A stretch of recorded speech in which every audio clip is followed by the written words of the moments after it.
Now, of course you know that the Amazon River is famous for its piranhas, bull sharks, and other creatures you don't want to meet. But there are even more dangerous rivers in the world. The deepest of them, the Congo, goes so far down in some sections that even light can't reach there. It's the only major river that crosses the equator twice and carries enough water to fill more than 13 Olympic-sized swimming pools into the Atlantic Ocean every second. Wow! Even the most experienced boaters have trouble passing through all of the river's strong currents, rapids in its upper part, and waterfalls and gorges in the lower section. The Congo currents are so fast and powerful that they even divide animals like mountains and oceans do. There are new species of fish evolving separately on the two banks as they can't reach the other side and breed with each other. One of the most dangerous types of fish living here is the goliath tigerfish. These monsters, that grow up to 5 feet and travel at the speed of 25 miles per hour, are relatives of piranhas. Their mouths are full of vicious, razor-sharp teeth. Their females lay hundreds of thousands of eggs, and the offspring are predators from birth. You have a good reason to fear the Goliath tigerfish, as they're the only freshwater fish in Africa that have attacked crocodiles and even humans. Okay, not swimming there. There are dense jungles and more hungry wildlife, including snakes and some aggressive hippos, all along the river.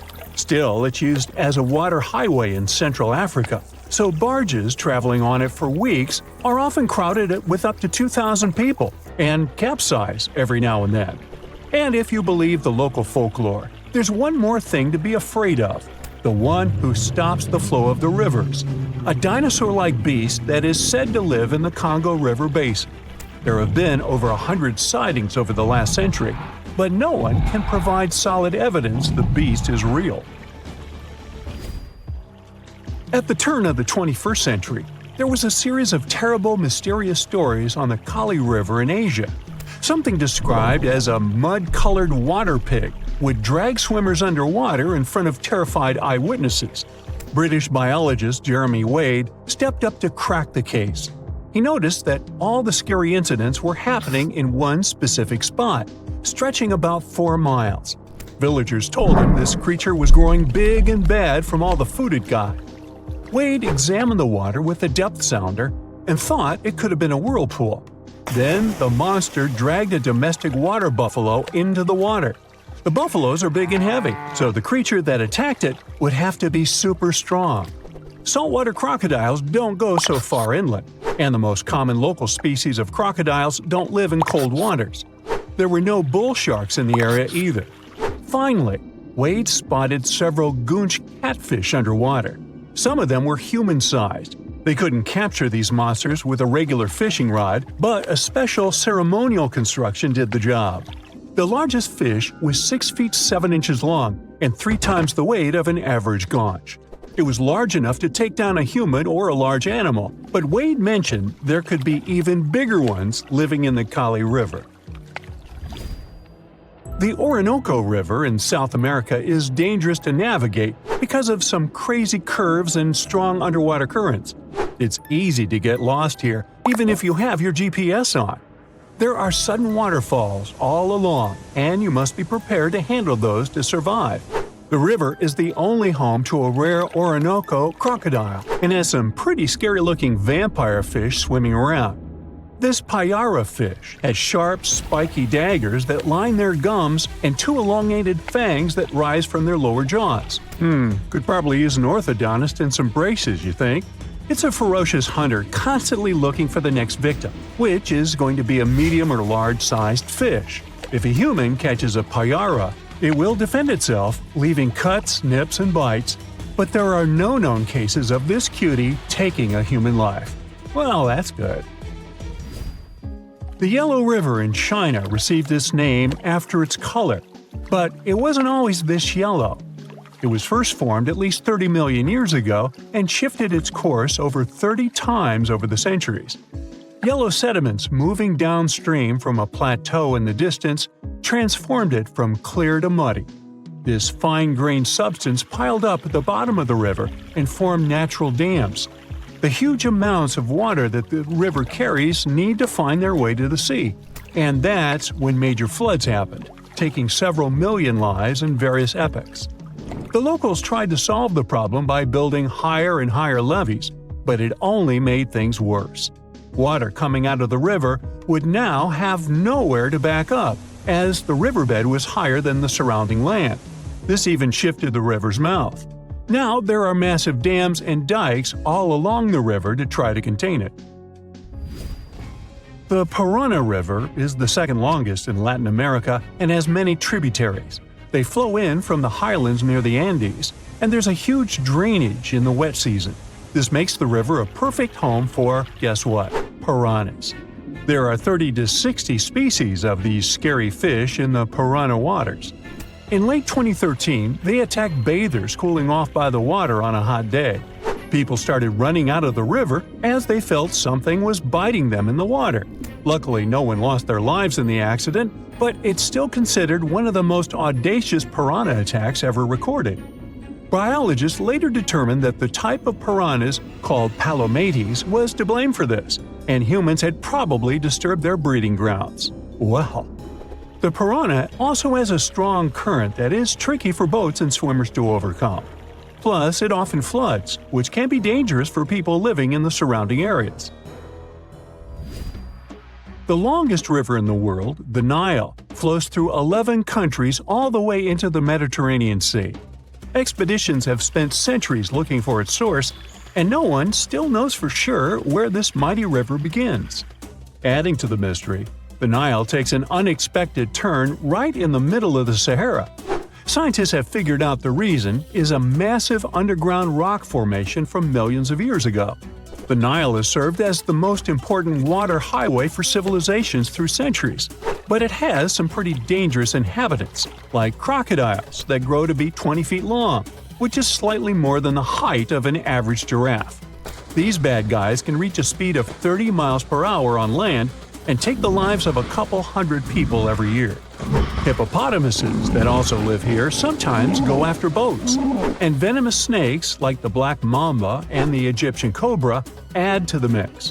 One of the most dangerous creatures on the Nile is the mosquito, as they carry around all sorts of diseases that affect hundreds of thousands of people. The Brahmaputra River in Asia carries waters from the mighty Himalayas. When the snows in the mountains melt, the river floods massively, causing landslides, displacing millions of people, and taking the lives of hundreds of animals in the nearby national parks. Such floods are also common during the monsoon season in India, from June to October, with heavy rains. The course of the Brahmaputra River is changed incredibly over the past 2.5 centuries. Erosion is another danger it's hiding. The banks of the river are mostly made of weak cohesive sand and silt, and even though the erosion rate has gone down, it is still the reason a lot of people lose their land and get displaced. The Brahmaputra is one of the few rivers in the world that has a tidal bore. That's a strong tidal wave that pushes up the river against the current where a river empties into an ocean or sea. And there you have it. Most rivers in the world flow into the sea, but the Okavango in Africa takes its massive waters right into the Kalahari Desert. And it looks like this river manages to do the impossible and defies gravity. The Okavango starts in the highlands of Angola, runs for 1,000 miles like any other normal river, and then drops into the largest inland delta on Earth, known as the Okavango Swamp. The delta has land slopes dropping at nearly 150 feet, which is about half as tall as the Statue of Liberty. The area where the Okavango Delta is now used to be part of a lake that dried up around 2,000 years ago. It takes the Okavango water several months to complete its journey, and the landscape there is never the same. The first European to have found the delta was the Scottish explorer David Livingstone. Yeah, the Dr. Livingstone, I presume, guy? That's him. When he first saw it, he was shocked as he noticed that the water seemed to be flowing backward and even uphill. He saw two strong watercourses connecting the Okavango to the wetland systems to the east. Decades later, other explorers saw them completely dry. Several years later, the watercourses were full again, and they kept emptying and filling up, sometimes changing direction. Scientists managed to explain this mystery when they found a hidden network of faults, part of the Great Rift Valley, under the sand. When major earthquakes happen, like the one in Indonesia in 2004, the Earth sets off a chain reaction. Tiny cracks underground shift just enough to send a trickle of water down the river, and a flood begins, raising the water levels. Plus, in May and June, when winter begins in the southern hemisphere, floods bring more fresh water and life to the swamp. Islands get submerged completely during the peak floods and then resurface again at the end of the wet season.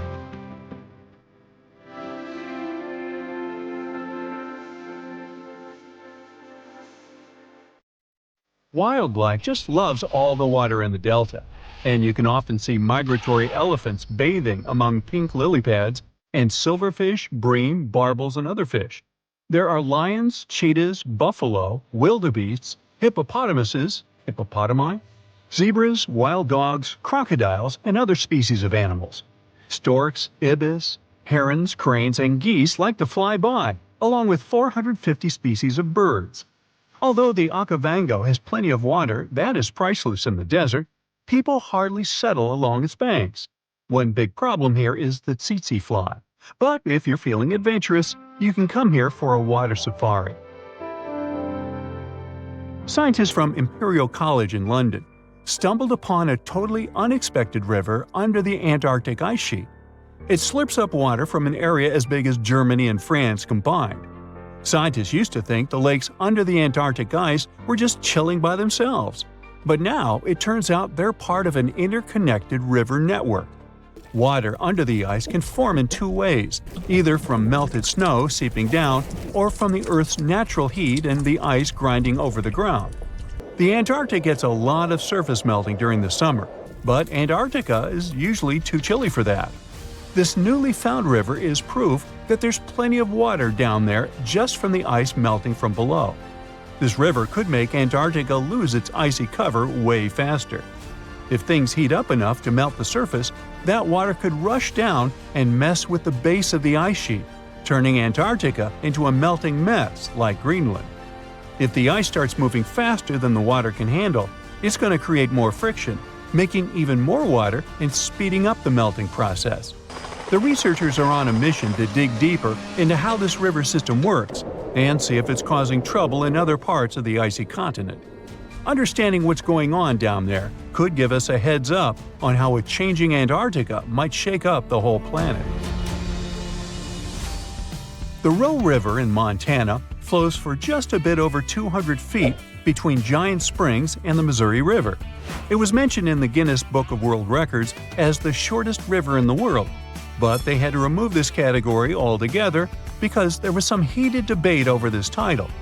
Residents of Oregon claim that their D River was the absolute champion, as it all depends on when you measure them. There could even be shorter rivers in Norway or Indonesia, depending on what you see as a river. The official definition says it's something that has constant flowing water in the form of a current and is fed by upland sources or another river, lake, or watershed. Creeks and brooks flow together to form streams. Streams become rivers, and rivers take the water from higher to lower lands, ending in the ocean. There are 12 stream orders, and the first two levels don't have other streams feeding them. So, Roe and its other short buddies technically deserve the title of rivers. I'm glad we cleared that up. Rio Negro in South America is the largest Blackwater River in the world and the largest left tributary of the Amazon jungle. Its waters look more like strong tea and seem pitch black only from the distance. They get that dark color from humic acid. When plants containing phenol break down only halfway, they leave behind this tea-like hue. Some people believe that Blackwater rivers can't be productive, but Rio Negro helps big fishing industries and has spots where turtles come to lay their eggs. Back in the 17th century, explorers didn't find tons of indigenous folks along the river. But it probably didn't have to do with its productivity, more with diseases and conflicts. There are around 700 different fish species documented in Rio Negro's basin, including at least 100 you won't find anywhere else. A bunch of those fish end up in aquariums, like the super popular cardinal tetra. There is a canal connecting Rio Negro and the Orinoco, which is another major river in South America. Many aquatic species try to move between the rivers, but only the toughest can handle the mix of blackwater and clearwater sections in that canal. There's a unique creek in Wyoming that drains both into the Pacific and the Atlantic Oceans. It begins high up in the Teton Range and later splits into two branches. The Pacific Creek joins the larger Snake River, which merges with the Columbia River and finally reaches the Pacific Ocean. The Atlantic Creek heads east and flows into the Yellowstone, Missouri, and Mississippi rivers and eventually empties into the Gulf of Mexico. If you connect the two creeks' watersheds on a map, you'll get a single blue line between Oregon and Louisiana. Explorers who were looking for the Northwest Passage between the two oceans never knew they could have used the creek. They would just need really tiny boats. Some scientists believe that cutthroat trout knew about this route long before people. They managed to migrate from the Snake River to the Yellowstone River, most likely using the two-ocean creek.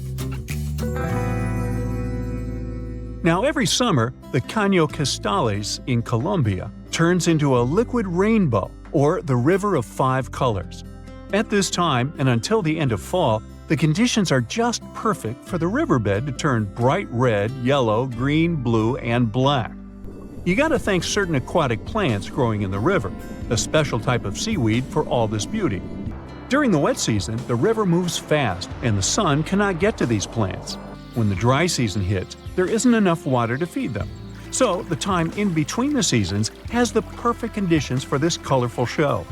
No other place in the world has anything similar.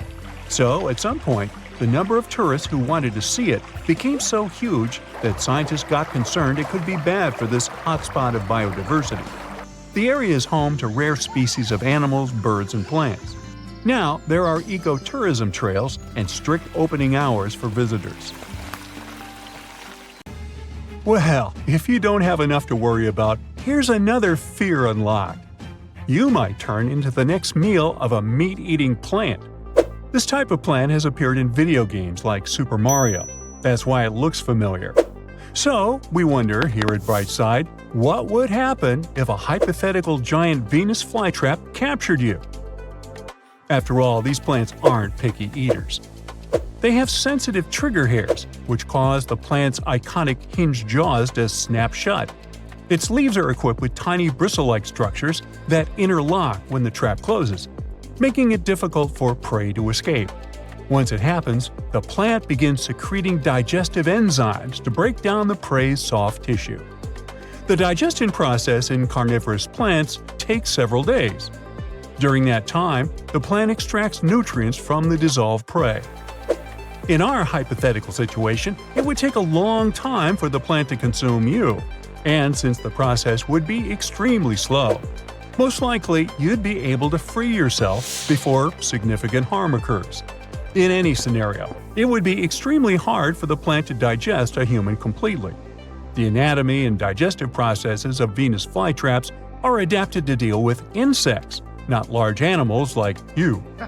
Even if they were larger, they would still not be able to eat you. Comforting? Somewhat. The Venus flytrap primarily consumes insects, spiders, and other small invertebrates. Researchers have found out that this plant can digest small pieces of human flesh, but the largest representatives measure just a few inches. So it's highly unlikely for a Venus flytrap or similar carnivorous plant to pose any serious threat to humans. Barry Rice is an astrobiologist from California, and he thought about this question too. In a rather cringe-worthy experiment, Rice applied his Venus flytraps with skin fragments peeled from his toes affected by the athlete's foot infection. Those skin pieces, divided into 4 equal portions, were carefully inserted into the jaws of 4 Venus flytrap plants. After a week, Rice cautiously pried open the plant's mouth to assess the progress. To his surprise, the skin chunks were nearly completely digested, contrary to his initial expectation of them remaining intact. It means that Venus flytraps can indeed consume human flesh. Yet the prospect of these plants engulfing an entire human is unequivocally dismissed. Rice restricted his experiments to a specific tissue type, and there's no indication that the plant could break down sturdier components like bone or cartilage. The size limitations and the slow digestion process also act in favor of the person's survival. Now, when it comes to size, Venus flytraps can grow to about 5 inches in diameter. Each plant has about 6 stems with leaves that are hinged and lined with tooth-like edges. These flytraps are originally from North and South Carolina. But at one point, they decided to take a trip, and now you can see them in places like Florida and New Jersey. They like the moist, acidic soil vibe found in forest understories. They need loads of humidity and sunlight to thrive. They lure insects with their reddish-lined leaves and sweet-smelling nectar. When a bug lands on their jaws, they don't snap shut right away. This process turns into a 20-second dance show. The petals stay open if the bug doesn't make at least 2 moves. It prevents random debris from getting trapped. On the second move, the plant goes from a happy convex shape to a hungry concave one, closing its jaws in less than a second. The bristles on the leaves act like jail bars, keeping the insect from pulling a Houdini. On the third move, digestion mode activates. Juices break down the bug. The plant reopens after 5 to 12 days, and whatever couldn't be digested just falls out. Actually, you can give a Venus flytrap a little touch without hurting yourself. In fact, they're pretty soft to the touch. Yes, these types of plants can't eat us, but it doesn't mean they're not spooky. For instance, this gigantic carnivorous plant can even devour rodents. It was discovered in the Philippines. The pitcher plant, rated as the world's second largest, can reach over 16 feet in height. It attracts prey with special nectar around its mouth. Once an animal is lured in, the plant's fluid, which contains enzymes and acids, starts breaking down the drowned victim's carcass. While such plants can eat rats and frogs, cultivating them as mousetraps is impractical due to the sheer number of mice in urban areas. Here's how plants become meat-eaters. Around 70 million years ago, during the era of dinosaurs, certain plants underwent a genetic mutation that turned them into carnivores. In a study, researchers explored the evolution of carnivorous plants, focusing on 3 related species: the Venus flytrap, the water wheel plant, and the sundew. First, the plant's entire genetic code doubled, which allowed its genes to become more varied. Some genes changed to make traps out of leaves and use roots for catching prey. As the plants got nutrients from the prey, it didn't need as many genes for regular leaves and roots. Over time, evolution fine-tuned the roots and leaves for trapping. This shows how plants that hadn't been carnivores before changed to become really good at catching and eating animals. It helped them survive in soils that didn't have many nutrients by getting nutrients from the animals they caught. Now, carnivorous plants are rare, but they are a big family. There are more than 700 species found all around the world on every continent except Antarctica. They're not just hanging out in damp swamps and jungles. North America takes the crown for the highest number of different carnivorous plant species. We're so proud of that. Venus flytraps are the ones with the iconic snap trap. Pitcher plants, on the other hand, work with a pitfall trap. It's straightforward. Their leaves are hollow and filled with water and digestive acids. Any bug that falls in ends up drowning and being slowly digested over time. Some pitcher plants have waxy leaves to make bugs slide inside more easily, while others use chemicals to reduce water tension, making any insect that lands in their trap instantly sink and drown. Let's move on to sticky traps. Some plants, like sundews, use active sticky traps. They have tentacles all over their leaves that stick to insects. The tentacles close when an insect lands on them, suffocating the bug. Then there are passive sticky traps. Think of them like sticky mousetraps in a garage. Insects that land on these tiny sticky tentacles just get stuck, and the plant sends out digestive acids to turn them into a liquid snack. Now let's get to the showstopper: suction traps. Bladderworts are the stars here, pulling in bugs and other prey faster than you can blink twice. They love snacking on mosquito larvae. But big ones can even grab small tadpoles by the tail and devour them from bottom to top. Have you had your lunch yet? Okay. Then there's the lobster pot trap. This one is a unique trap where the plant's roots are hollow and have openings. Sharp hairs force tiny bugs and larvae into the roots. The bugs can't turn around and they end up heading straight for the plant's stomach. Fun fact: not all carnivorous plants need digestive enzymes. Some team up with helpful bacteria and focus on physical traps instead. Carnivorous plants don't grow only on land, there are underwater ones too. The water wheel plant and bladderworts live beneath the surface. Even deserts have their own carnivorous plant players. If you see carnivorous plants in the wild, resist the urge to take them home.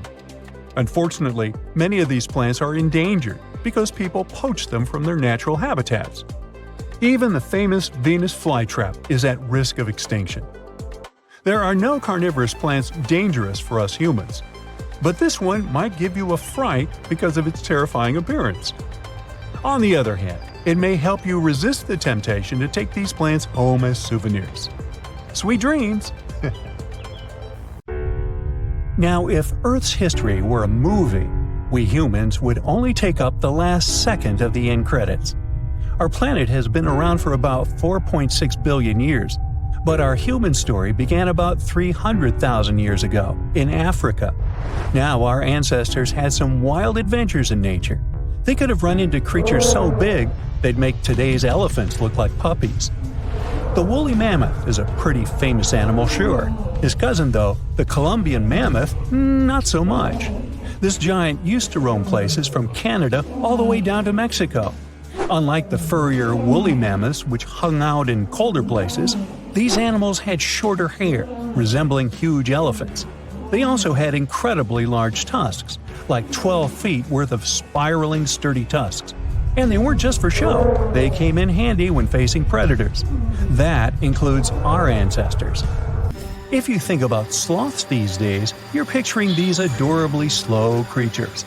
They couldn't possibly be in your list of most dangerous animals. Well, their grandparents might have. For starters, we call them ground sloths, and they vary a lot in size. Some were as big as rhinos, and others, like the megafauna, were as colossal as elephants. Imagine seeing a 20-foot-long sloth which doesn't mind chewing on some meat every now and then, at least in theory. Ever heard of Bigfoot? Well, our next animal kind of looks like him, but is a distant cousin to orangutans. Meet Gigantopithecus, the largest primate to ever call our planet its home. Standing tall at 10 feet and weighing more than 600 pounds, these animals were amazing to look at in real life. Unlike Bigfoot, they weren't constantly hiding. In fact, it's believed they were peaceful and gentle creatures. Sadly, they faded away about 100,000 years ago, mainly because their food sources slowly became unavailable. Those lush, fruity forests they called home eventually turned into dry grasslands. Next on our list is the cave hyena. Weighing a chunky 250 pounds and standing 3 feet tall, these beasts were as long as a grown-up lying down. What's even more interesting about these creatures is that they loved hanging out in groups. A pack could be as big as 30 of these animals, which meant they could easily take on even the biggest, heaviest mastodons. Our ancient families would have needed to stay alert around these hungry specimens. Sadly for these hyenas, about 20,000 years ago, their numbers started going down. Soon enough, they completely disappeared from the planet. Quick pop quiz. What's called a tiger but isn't really one? It's the saber-toothed tiger. I mean, sure, they belong to the feline family, but they aren't technically tigers. First appearing around 42 million years ago, in July, I think. Many of their kind were gone before we even showed up. However, early Americans might have bumped into a couple of specimens from this group. If that really happened, it would have been quite the encounter. Think of the biggest wild lion today or the hefty Siberian tiger. These big cats also had some incredible features hidden in their fur.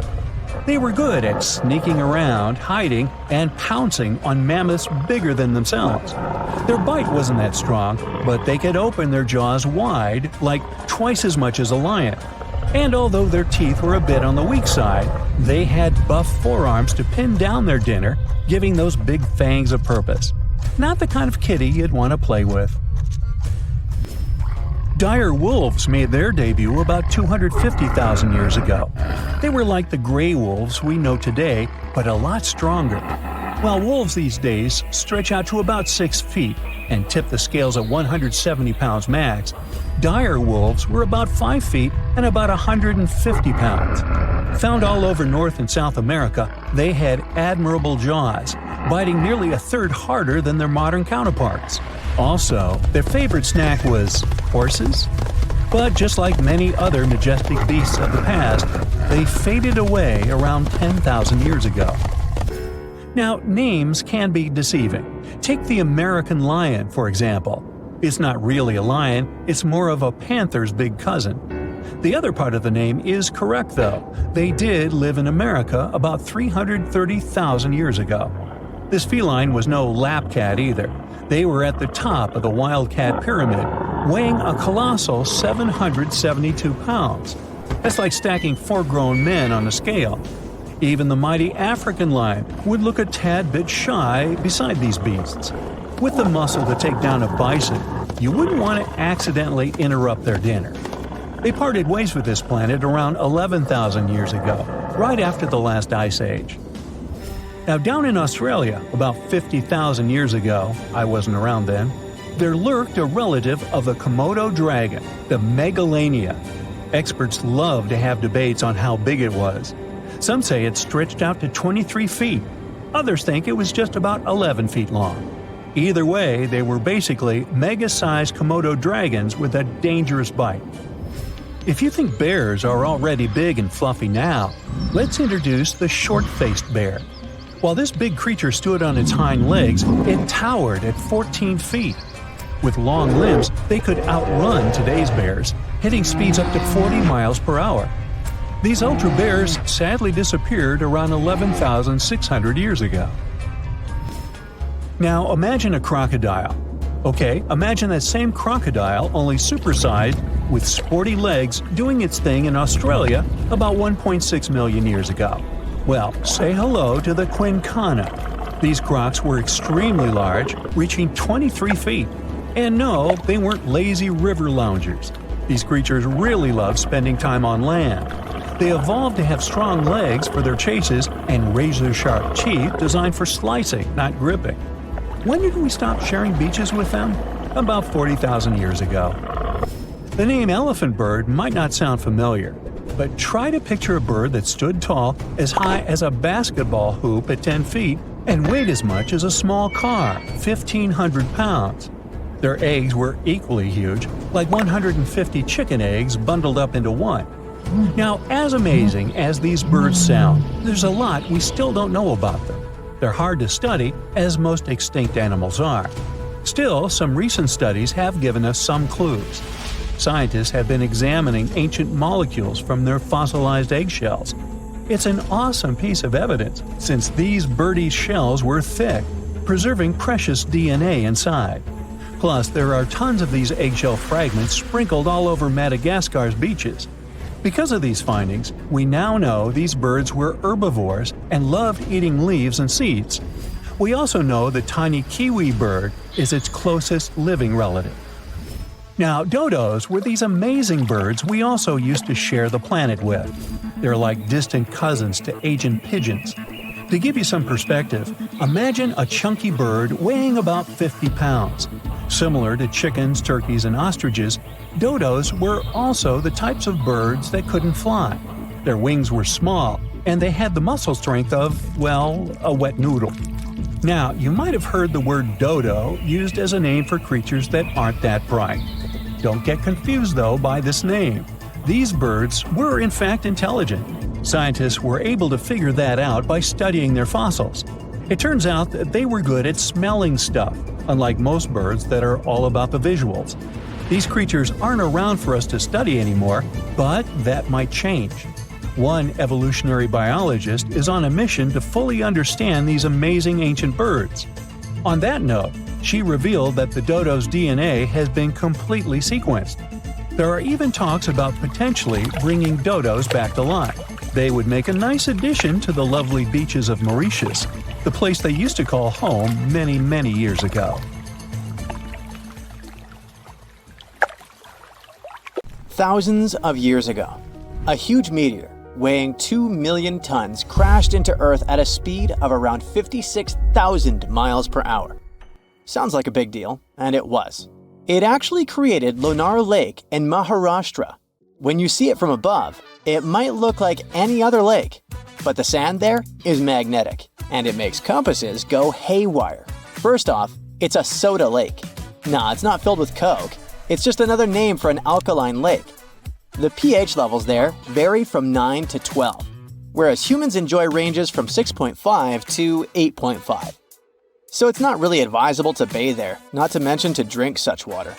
There's a little round dip about 2,300 feet away from the main lake, which folks think was made by a piece of the main meteor. Near this lake, there is a Hanuman temple that has an idol carved from rock, and it's said to have some pretty strong magnetic vibes. Also, local farmers are draining water from Ambar Lake. Sometimes people refer to this lake as Chota Lonar, which means Little Lonar. This nearly perfect oval is one of only 2 natural craters in the world made entirely from basalt, a dark, finely textured volcanic rock. The water there is 7 times saltier than ocean water, and sometimes the lake can turn pink due to particular bacteria. Whenever you open up a tap to fill a glass of water, water goes from top to bottom because gravity, duh. It's hard to imagine it acting the other way around, but turns out there are many waterfalls that can defy gravity and go in the opposite direction. That's called a reverse waterfall, and it happens when super strong winds whip through a waterfall, pushing the water back up. It's especially common for those windy fall and winter months. You usually need winds of at least 46 miles per hour to see this cool trick in action. It's actually not as rare as one may think, and you can find these wild reverse waterfalls all over the globe, from Australia to India, Japan, the UK, and the US. In Australia, in areas like Sydney, the Central Coast, and Royal National Park, winds around 43 miles per hour have been known to turn waterfalls upside down. Yep, it's all about the wind going this fast. Please put aside all those weird myths about Australia being in the southern hemisphere, like the one about the water in the toilet flushing in the opposite direction. This is nothing but an urban myth. In India, near Mumbai, and in places like Sandan Valley and Amboli Hills, waterfalls get blown upward during the monsoon. And if you're ever in the Faroe Islands, you can witness this unique phenomenon happen regularly due to the region's geography and fierce winds from the North Atlantic. Magnetic Hill in Ladakh, India, is a fascinating spot, sitting at about 14,000 feet high, right along the Srinagar-Leh Highway, just 16 miles from Leh City. It's known for a quirky gravitational trick where parked cars mysteriously roll uphill when left in neutral, defying logic and catching the attention of visitors from all over. Locals have their own myths, viewing it as a path between heaven and earth. You'll want to stop by between June and September when the weather is just right and the optical illusion effect is at its peak, typically from 8 a.m. to 5 p.m. In Brazil, there's this street called Rua do Amendoim that seems to defy the laws of physics, leaving many puzzled as they walk or drive down it. Locals affectionately call it Peanut Street, and there's never a shortage of parking spots. That's mainly because if a car is parked without the emergency brake, it starts to roll uphill all on its own, picking up speed as it goes. People have all sorts of wild theories about why this happens. Some say the hill is haunted, while others think there's a huge iron ore deposit beneath it pulling cars up like a magnet. But believe it or not, the truth is that this strange occurrence is just an optical illusion. The street looks steep, but it actually has a slight dip. So, while it seems like cars are rolling uphill, they're really just going downhill. Still, that hasn't stopped folks from filming countless videos of this quirky sight. Located on the beautiful Black Sea coast, Ureki is a chill beach resort town known for its unique magnetic sands that are all about health and wellness. These sands have been getting attention for their healing powers since the 1800s, helping people tackle various health issues. Ureki's magnetic sand is packed with minerals like magnetite and quartz. It's got an unusual magnetic content of about 23%, making its magnetic field way stronger than that of regular sand. The Hessdalen Lights are mysterious glowing orbs seen in a 7-mile stretch of the Hessdalen Valley in central Norway. These lights have been popping up since at least the 1930s and can be spotted both day and night. They usually shine in bright white, yellow, or red and can hover, move quickly, or sway gently. Their appearances can last from a few seconds to over an hour. Though there were many sightings, especially between 1981 and 1984, the frequency has gone down to about 10 to 20 a year as of 2010. Various groups, like Project Hessdalen, have tried investigating these lights since 1983, using methods ranging from field studies to scientific research. As for what these lights actually are, no one really knows for sure. Some sightings have been explained away as things like car headlights or astronomical objects. One theory suggests they might come from a chemical reaction involving airborne dust from local mines. Another idea is that they could be clusters of particles interacting in a specific way due to the area's geology. Some researchers have even proposed that the lights might be a result of piezoelectricity due to certain rock types in the valley. Other theories include complex interactions between electromagnetic waves and dust, which could explain the light's unique shapes and colors. Saharan dust, which once even made its way to parts of the UK and left a red layer on cars, is full of naturally magnetic materials. On September 7, 2023, some folks noticed their cars were covered in reddish flecks because of the dust blown from the Sahara. A video making the rounds on Facebook showed someone using a magnet to lift the dust off their car. One commenter even got pretty heated, saying, "If you want to know what fell down last night, just grab a magnet and check this out," insisting it was metal, not sand. Naturally, this sparked chatter about how the dust's magnetic properties could be linked to chemtrails. But guess what? Experts are clear that magnetism is actually normal for Saharan dust.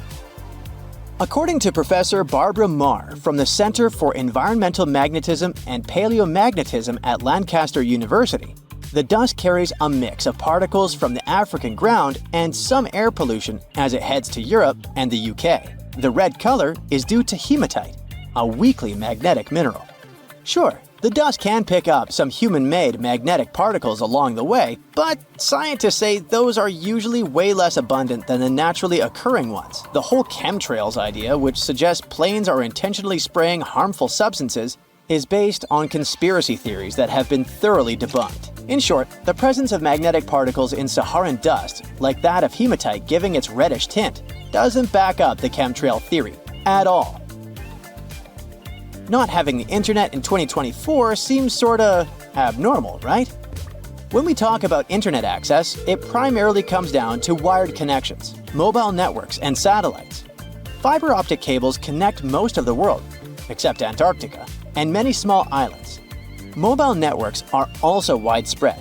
Even in remote areas like the Sahara, you might find patchy access. For people in rural spots, satellite internet is often the best bet, even if it's slower. Still, there are a few truly isolated spots left. Deep caves like Georgia's Krubera Cave are internet-free due to their depth. And under the ocean, signals struggle to get through, making internet access poor or non-existent. Australia used to have its own giants. Those were huge animals that could have dwarfed anything living on this continent these days. Scientists found the remains of many of those ancient creatures in the Narracuta Caves in South Australia, 4 hours away from Adelaide. It's a lovely region, but it can be treacherous. Watch out for holes the ground is pocked with. Known as pitfall traps, many of them are no wider than a coffee table. They're deep and plunge into the darkest of caverns. One of such caverns is called Victoria Fossil Cave, and it's a treasury that's been hiding the bones of around 45,000 animals for centuries. Some of the oldest bones belong to creatures far more terrifying than any animal you can encounter today. Those were the ancient Australian megafauna, huge beasts that roamed the continent during the Pleistocene epoch. During those, there were giant snakes, huge flightless birds, wombat-like creatures the size of a rhinoceros, and many others. One of the largest examples of the Australian megafauna scientists have discovered so far is the Diprotodon. That giant herbivorous creature was 10 feet long and 6.5 feet tall, and weighed more than 6,000 pounds, about as much as a small Asian elephant. Even though this terrifying beast didn't eat meat, it could have smashed other animals with its sheer weight. Scientists have found the remains of hundreds of such creatures all over Australia, so it's safe to say that no other animal from that time or in that location was larger than this giant. Despite its creepy appearance, the Diprotodon was a relative to the modern-day wombat, and those are known to sometimes pounce humans. The Diprotodon had toes that pointed inward and were well suited for digging burrows. On the other hand, Diprotodon was a giant, and it was unlikely that it used to do so. It was likely a trait it had inherited from its smaller burrowing ancestors, or it could have used its claws to search for roots. This theory is supported by the fact that the animal's pouch was facing backward. It prevented any dirt from collecting inside while the creature was digging. Since this animal was so big, it didn't have to worry much about predators. Up until 60,000 years ago, when the first humans appeared on the continent, full-grown Diprotodons only had to look out for creatures like the Quincana. Measuring in at a whopping 20 feet long, the Quincana was a land crocodile. It lived in Australia from around 20 million to 40,000 years ago. It disappeared along with most other mega creatures of the last ice age. It's thought to be the result of the first humans coming to the continent. Even though the Quincana was extremely fast and dangerous, it was possible that this creature got outcompeted by human hunters who took all available prey. Unlike modern crocodiles that are mainly aquatic, that mighty beast was a land dweller. Scientists figured it out by studying the Quincana's legs. They were able to support and carry the body clear off the ground. It means there was no escape for ancient people once the Quincana spotted them. Modern crocodiles can only push themselves along on their bellies. Such an adaptation allowed the Quincana to chase its prey for long periods of time, exhausting it in the process.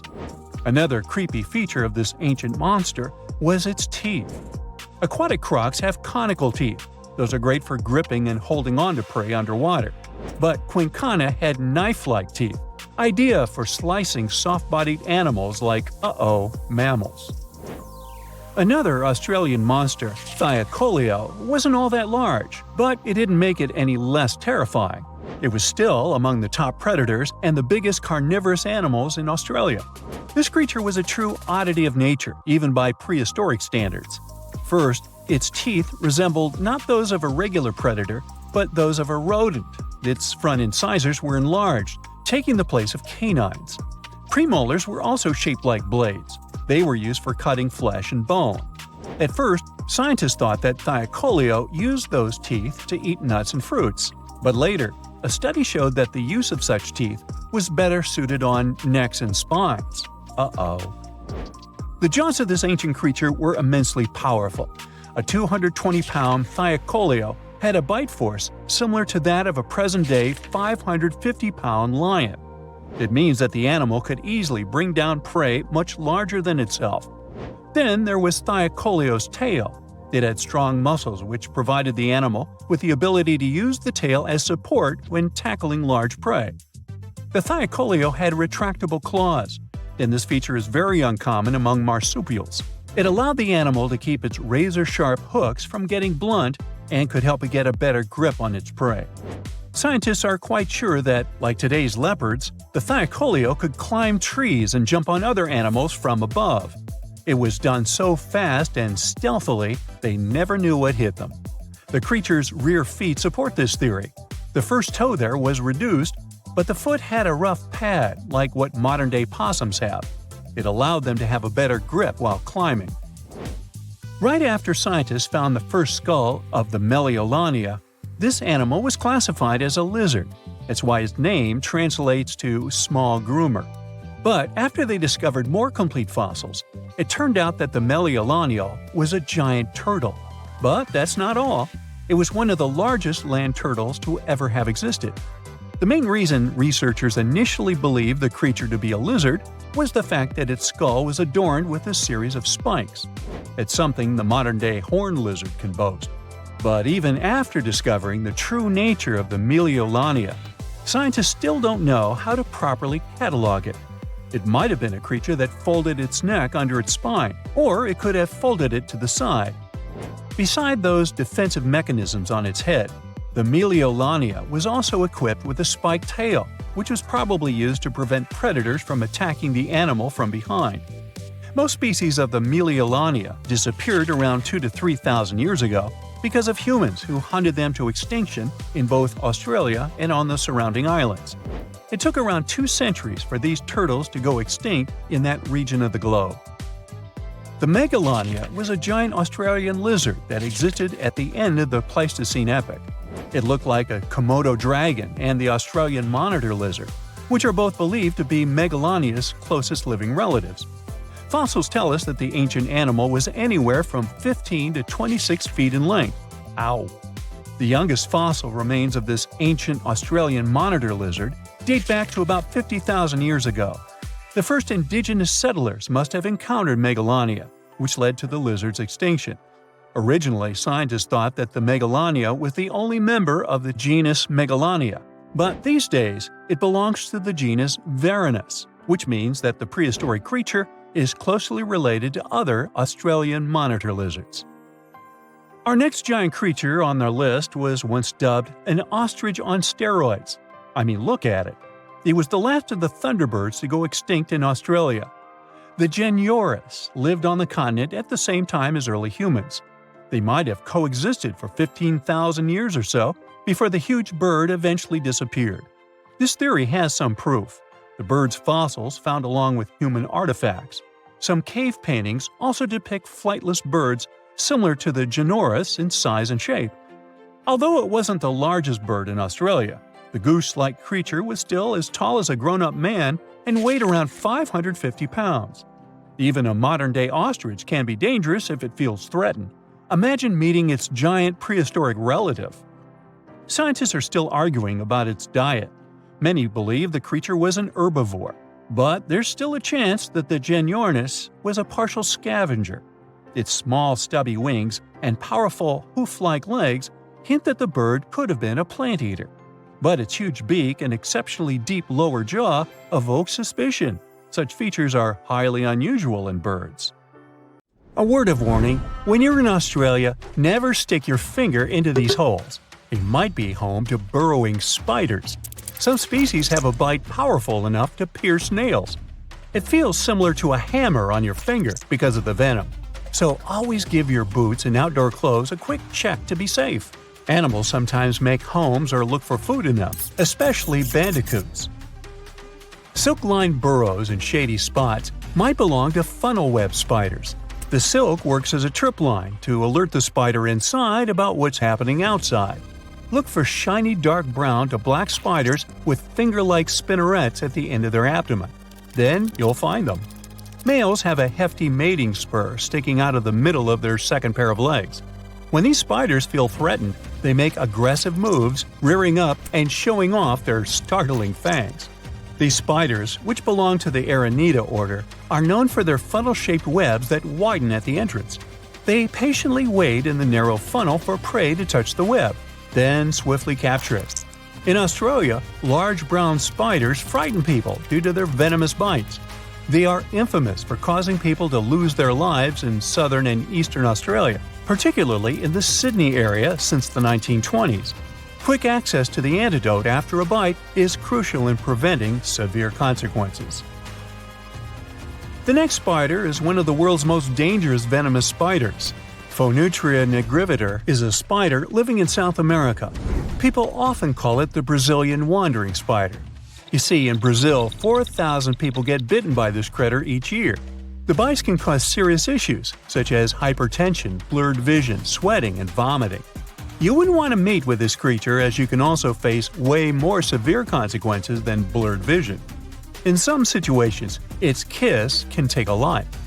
Apart from messing with humans, this spider has a diverse menu, including crickets, katydids, and even larger options like tree frogs, lizards, and bats. Operating under the cover of darkness, these creatures are the most active during the night. They ambush their prey instead of relying on webs. In the daytime, they seek refuge beneath logs or in narrow crevices. They love to be around banana trees, but can be found in urban areas and inside homes too. If you spot them one day, be prepared. This creature's body is covered with thick brown hair and is not that small. In 2013, a London family had to leave their home due to an infestation of Brazilian wandering spiders. The trouble began when an egg sac, hidden in a bunch of bananas, made its way to their local grocery store. No one noticed. When the family bought the bananas, the egg sac broke open. Potentially lethal spiders spread around the house. Over 2,500 people visit poison control centers annually in the U.S. Black widows are spiders with the signature hourglass mark on their bellies.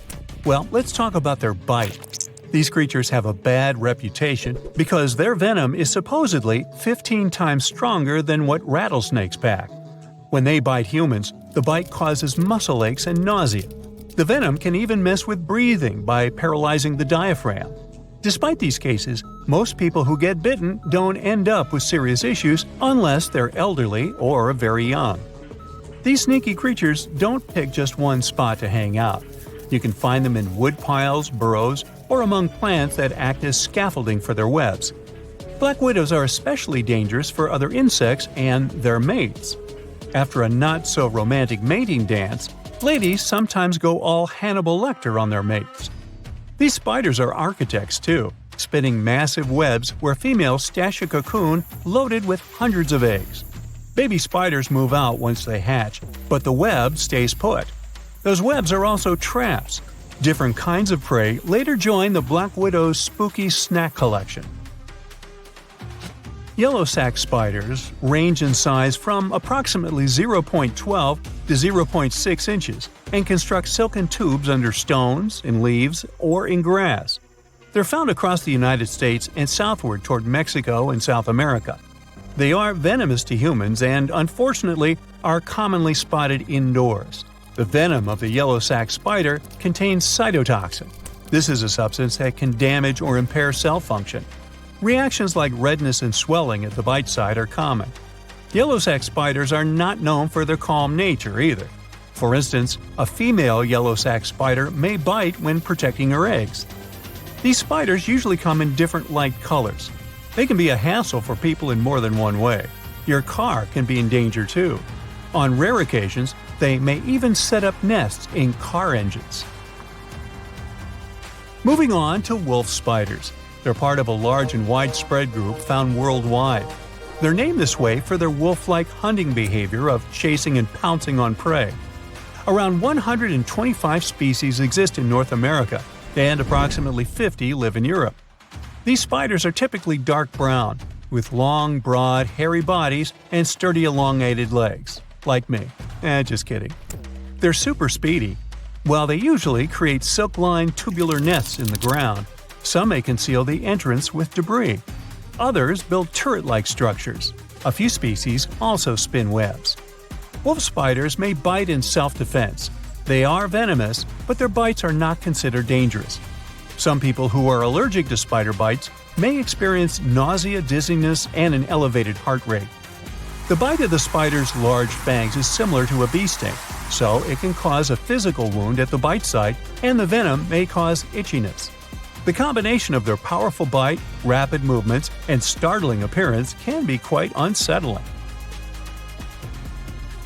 Beware of the redback spider, a close relative of the notorious black widow. It used to live in Australia, yet it has managed to spread its web across New Zealand, Belgium, and Japan through grape exports. The distinctive red stripes or hourglass marks on their black backs are more noticeable in females. Disturb a female, and you'll see how she can defend her eggs. You're likely to get bitten. These spiders can sneak into shoes or clothing, lurking against the victim's skin while they're dressing. Both male and female redbacks have a venomous bite. Their venom is a cocktail of neurotoxins. It can cause sweating, rapid heartbeat, and swollen lymph nodes. The redback has control over the venom dose, so symptoms vary based on how much is injected. Australia deals with over 250 redback bites annually, many requiring antivenom treatment. The latest case, when a person lost their life after being bitten, dates back to 1956. Yet it can happen, so stay vigilant and cautious around these stealthy spiders. Let's talk about the heavyweight champion of the spider world, the Theraphosis blondie, casually known as the Goliath bird eater. This giant tarantula can stretch up to 11 inches and tip the scales at 6 ounces. To put it in perspective, this spider is big enough to cover your dinner plate and is certified by the Guinness World Records. The nickname might make you picture a tarantula feasting on a hummingbird, but that's more of an artistic exaggeration dating back to the 18th century. These spiders are more into munching on arthropods and rarely go for bird snacks. Goliath bird eaters don't bother with webs like their spider buddies. Instead, they're all about silk, using it to line their cozy burrows beneath the forest floor. The spider itself looks dangerous, but its bite almost never requires a doctor's visit. It feels more like a wasp sting. Goliath bird eaters are the biggest spidey on Earth. On the other side of the spectrum, we have this guy from Colombia. They are among the tiniest spider species. Grown-up males of this species are 0.015 inches long, tinier than your average pinhead. Females are usually a bit larger. Well, that was creepy, wasn't it? Deep within the dense rainforests of the Democratic Republic of Congo, a mysterious creature is roaming its habitat. Its name sends shivers down the spines of locals and explorers alike. I'm talking about beely apes. These legendary giants of the jungle have become the protagonists of many tales and legends, as well as numerous speculations. Imagine a chimpanzee. Now make it bigger, almost the size of a human when standing on its two. Make it wider and stronger. It nests on the ground in trees like gorillas and feasts on fierce beasts like leopards. That's a beely ape. Through generations, locals have been whispering about beely apes to each other. There are stories of them roaming the jungles on their 2 feet, vanishing into thin air when encountered by a human but leaving massive footprints behind. People claim that they have heard the creatures howling at the moon. They also state that the beasts are immune to poisonous darts. Locals call them the ones which beat the tree, and the one which kills the lion. Local communities view them as guardians of the forest, possessing ancient wisdom passed down through the ages. About 2 decades ago, scientists and researchers got intrigued by what was going on in those rainforests and what those creatures were. A group of researchers went to study them, and here's what they found out. Remember that the locals say that beely apes avoid humans. That's true, but not exactly. Turns out that beely apes live in the part of the forest that is close to where humans live, and really prefer to avoid people. Adult males are more afraid of people than females. But as you go deeper into the forest, you see belis that have never seen people before. Those have no fear, and they even show interest in their guests. They walk around you with curiosity, or even come face to face with you and stare at you before moving away. The apes don't show any aggression. Much like other chimpanzees, beely apes live in social groups of 10 to 100 members. Every troop has a leader, a dominant alpha male. How do they determine the leader? Usually it's just the biggest male, so it's simple here. The leader makes decisions and protects the group, but he also has the highest rank and gets priority access to everything, like food or mates. There are even more rankings. Females have their own ranks, and more dominant apes have influence over others. They really are bigger than an average chimpanzee, and early in life, they have a gray coat. Their diet is also similar to that of chimpanzees.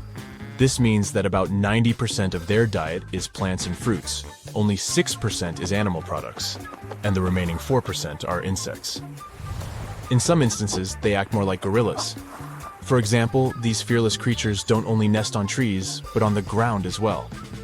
They make their nests themselves, moving branches and samplings into central bowls. Researchers are still baffled by this fact because the ground isn't safe, with all those leopards, lions, and buffaloes roaming around. Maybe those creatures are as fierce as the local tales say. But here's the thing. The apes that live close to humans avoid nesting on the ground and are also way quieter, trying to avoid hunters. By the way, the nests of chimpanzees are cleaner than our beds. Those guys build a new nest every single night to keep bugs and whatever else out. Their creative abilities don't end with making nests. Billy apes actively use tools too. They have been observed using sticks or branches as tools to probe termite mounds or extract honey from beehives. There are several types of tools, and all have a particular purpose. The tools used to harvest driver ants are the largest ever found in Africa. This shows that these creatures have quite impressive cognitive abilities and problem-solving skills. Also, social learning. If one chimpanzee figures something out and that works, the others will observe, learn, and adopt the same strategy. Not every animal is capable of that. So that's what we know. When the research group came back, one of the members published a report in a magazine. Their faces are much flatter than those of chimpanzees. They turn gray early in life. They have a distinct howl that gets louder during the full moon. Those must be a new species unknown to scientists, a hybrid of the gorilla and the chimpanzee. Well, that's quite a scientific discovery.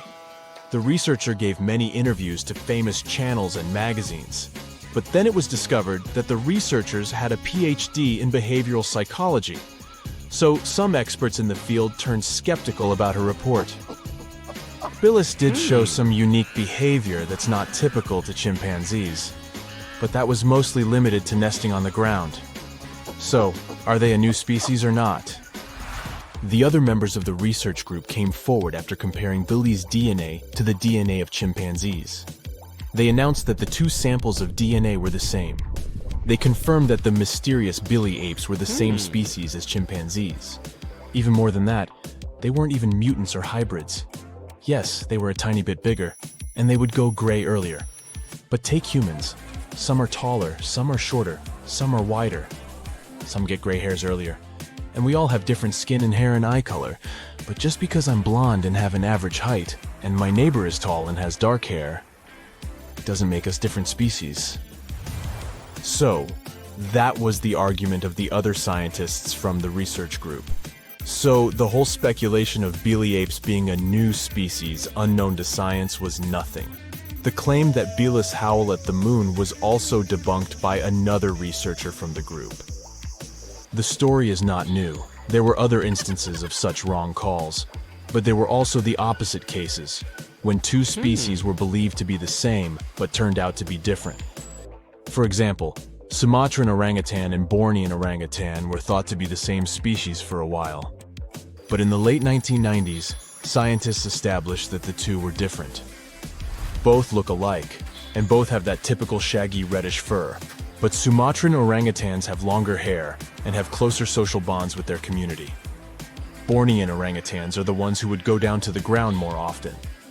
Both of the species are endangered, with just a bit over 100,000 Bornean orangutans left and just 14,000 Sumatrans. As recently as 2017, a new third species of orangutan was announced, the Tapanuli orangutan. There are just about 800 of those left in the world, and it's the most endangered species of all apes. Let's throw in a couple of facts about apes. Wild chimpanzees only live in Africa, and only in 21 countries of all. That's also the homeland of humans. Yes, millions of years ago, the first humans evolved in Africa. Chimpanzees are actually humans' closest living relatives. A human and a chimpanzee share an impressive 98.8% of the DNA. Humans, chimps, and bonobos share the same ancestor from 7 million years back. That's a very distant relative, but it explains why we're so alike. Seriously, we are. Chimps can catch human diseases, and scientists believe that they can develop Alzheimer's. Also, chimps have distinctive personality types similar to humans. They display varied degrees of the 5 major personality traits: extroversion, openness, agreeableness, neuroticism, and conscientiousness.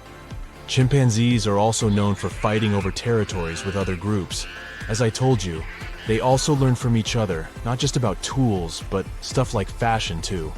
In Zambia, a chimpanzee once stuck a stalk of grass behind her ear, and other female chimpanzees did the same thing after her. Also, the language.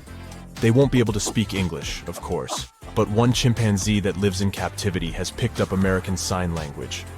Now it can do more than 350 signs to communicate with the caretakers.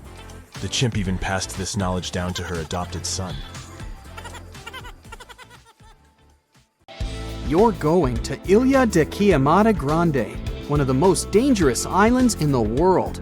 There, you find yourself among rainforests, huge rocks, and grasslands. The place is home to birds, locusts, and giant cockroaches. But there's one more animal, and because of it, the island got its notorious reputation. Snakes live there, and a lot of them. So many that the place is also known as Snake Island. Will you survive there? Located just 20 miles away from the coast of Brazil, the island has an area of 43 hectares, or over 100 acres. It probably got cut off from the mainland after the last ice age. The snakes were also separated from most other animal species. They didn't have competitors and had an unlimited source of food. In such a small area, there are up to 4,000 snakes. That's one snake for every 10 square feet. It would be a difficult feat not to come across a snake on this island.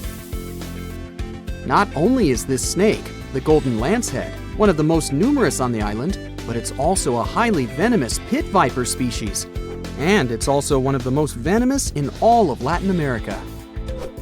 Its venom is so potent due to the isolation of the species, with only birds sharing the land with them. To catch these birds, the snake's venom needed to become extra strong. And indeed, since they got separated from their distant relatives, their venom has become up to 5 times more powerful. Most of the time, these snakes hide in the trees or amongst leaves on the ground. If you find yourself stranded here, you'll want to keep yourself a safe distance away. Snakes mainly use their sense of smell and rely on vibrations. If you get too close to one, either stand still or slowly walk away. If you make too many vibrations, this will make them feel threatened, causing them to strike. If you spot them a safe distance away, or if you're walking toward tall grass, stamp your feet a couple of times. This will notify snakes of your presence. They won't risk taking down prey larger than they are and will likely slither away. Carrying a stick is always a good idea, just in case you happen to come across a snake accidentally. This way, you'll have an extension of your arm that cannot be bitten. This simple thing might save your life. A stick with a V shape on the end will give you even more advantage. Even if a snake starts acting aggressively, holding it down will stop it in its tracks. But whatever happens, don't try to pick it up. Okay, but what if you get bitten? The chances are pretty high on this island, of course. First of all, don't try to get the venom out on your own. Make sure you call emergency services immediately. And once help is on the way, apply a wide bandage. A piece of clothing will do if you don't have anything else. Don't try to chase the snake trying to identify the species. Emergency services know how to figure out what venom it is. Now, just keep calm and wait for help. You might be wondering who you can call on this abandoned island. Well, since it's strictly prohibited to visit this place, there are signs advising to stay away all over the island, along with a number you can call if you run into trouble. Let's say you've successfully avoided getting bitten. The next thing to consider is what you can eat there. Snake Island was previously known as Ilha de Queimada Grande, where queimada is Portuguese for forest being lit up, or forest fire. The reason for that was the fact that the entire island was deliberately set on fire to make room for a banana plantation. Unfortunately, the banana business didn't turn out to be a success, probably because farmers got sick and tired of snakes. But some banana trees still thrive today, and they can provide you with some much-needed nutrients. You'll also want some protein in your diet throughout your stay. Luckily, along with the snakes trapped on the island, there are also cockroaches. These giant prehistoric-looking roaches come out at night to feed on plants. Get that barbecue started and enjoy the rare delicacy this island provides. A great way to survive on the island is to avoid it altogether. If by chance you happen to be sailing past, keep in mind that this place was once connected to the mainland. Rocks beneath the waves are very likely to damage the bottom of your boat if you get too close. Make sure you keep an appropriate distance when traveling past. Sure, this island is intriguing, but please remember that no matter how close you get to it, You won't be able to see snakes from the boat. You can only see these creatures if you get close enough, which you really shouldn't do. And it's not only reptiles that make this location dangerous. Pirates visit the island quite often. Not the sea shanty singing peg-legged arr pirates, but bio-pirates who come there to capture the very thing that makes it so dangerous. They come there for snakes, to catch them and sell them illegally. Since the island got cut off around 11,000 years ago, the golden lancehead has evolved within its own unique habitat. So, although there are many reptiles on this island, they're still an endangered species. Due to their limited numbers, their value is very high, reaching up to $30,000 on illegal markets, which gives biopirates the motivation to catch them. I can think of better ways to make a living. Anyway, let's say you've got all the resources necessary to survive in one of the most dangerous places on Earth. Do you think you would manage this feat? Perhaps you think it's impossible. You'd be surprised at how possible it can be, if you know what you're doing. It turns out many have visited this scary place before. Research teams often come there. They study the golden lancehead snake, its environment, and its food sources for conservation purposes. But scientists always make sure there's a doctor on the team. There's also a lighthouse on Snake Island. It had been operated by people until the 1920s. Then it became automated. One guess why. Brazilian authorities visit the lighthouse once a year to make sure it's still functional. Locals on the mainland know the reputation of the island, so the stories of people going missing are minimal. But one group of fishers once got too close to the island. As they were sailing along their normal route, they accidentally neared the shore. Their boat hit a rock under the waves and began filling with water. As the boat was quickly sinking, the men had only two options: to try to survive in the rough sea or swim to the shores of Snake Island. It was a hard choice to make. After all, they had heard the stories, and it wasn't just about snakes. Rumor had it that the island was cursed. Regardless of the stories, the fishers chose to take their chances with Snake Island. After making it to the shore, they tried to be careful. Their knowledge of the island could help them survive. Most importantly, they knew to avoid the rainforest at all costs. As the men got hungry, they carefully walked along the edge of the forest, warily collecting bananas. They were mostly sitting, waiting, and conserving their energy. They could only drink water when it rained. It was just enough to sustain them. They slept on the beach, unprotected from the elements and weather. And all the time, they were so close to the comfort of the lighthouse or caves. They were probably overly cautious, but it was either enduring some discomfort or risking their lives for a dry bed. They didn't yield to the temptation. They managed to survive for 3 days without being bitten by a snake. After that, a passing boat finally rescued them. So, now you know, anything is possible. Let's find out something awesome about poisons. No, this is not another video with the top 10 of the most venomous animals. There will be several of them here, but the point is different. We're going to find out about the nature of these substances, which are dangerous for any living creature. There are two glasses in front of you. The first one is full of sour milk, and the other has the venom of one of the most dangerous snakes in the world, Vipera aspis. What do you think? The liquid from which glass can cause negative consequences for your health? The correct answer is sour milk. It can cause bloating, indigestion, and heartburn.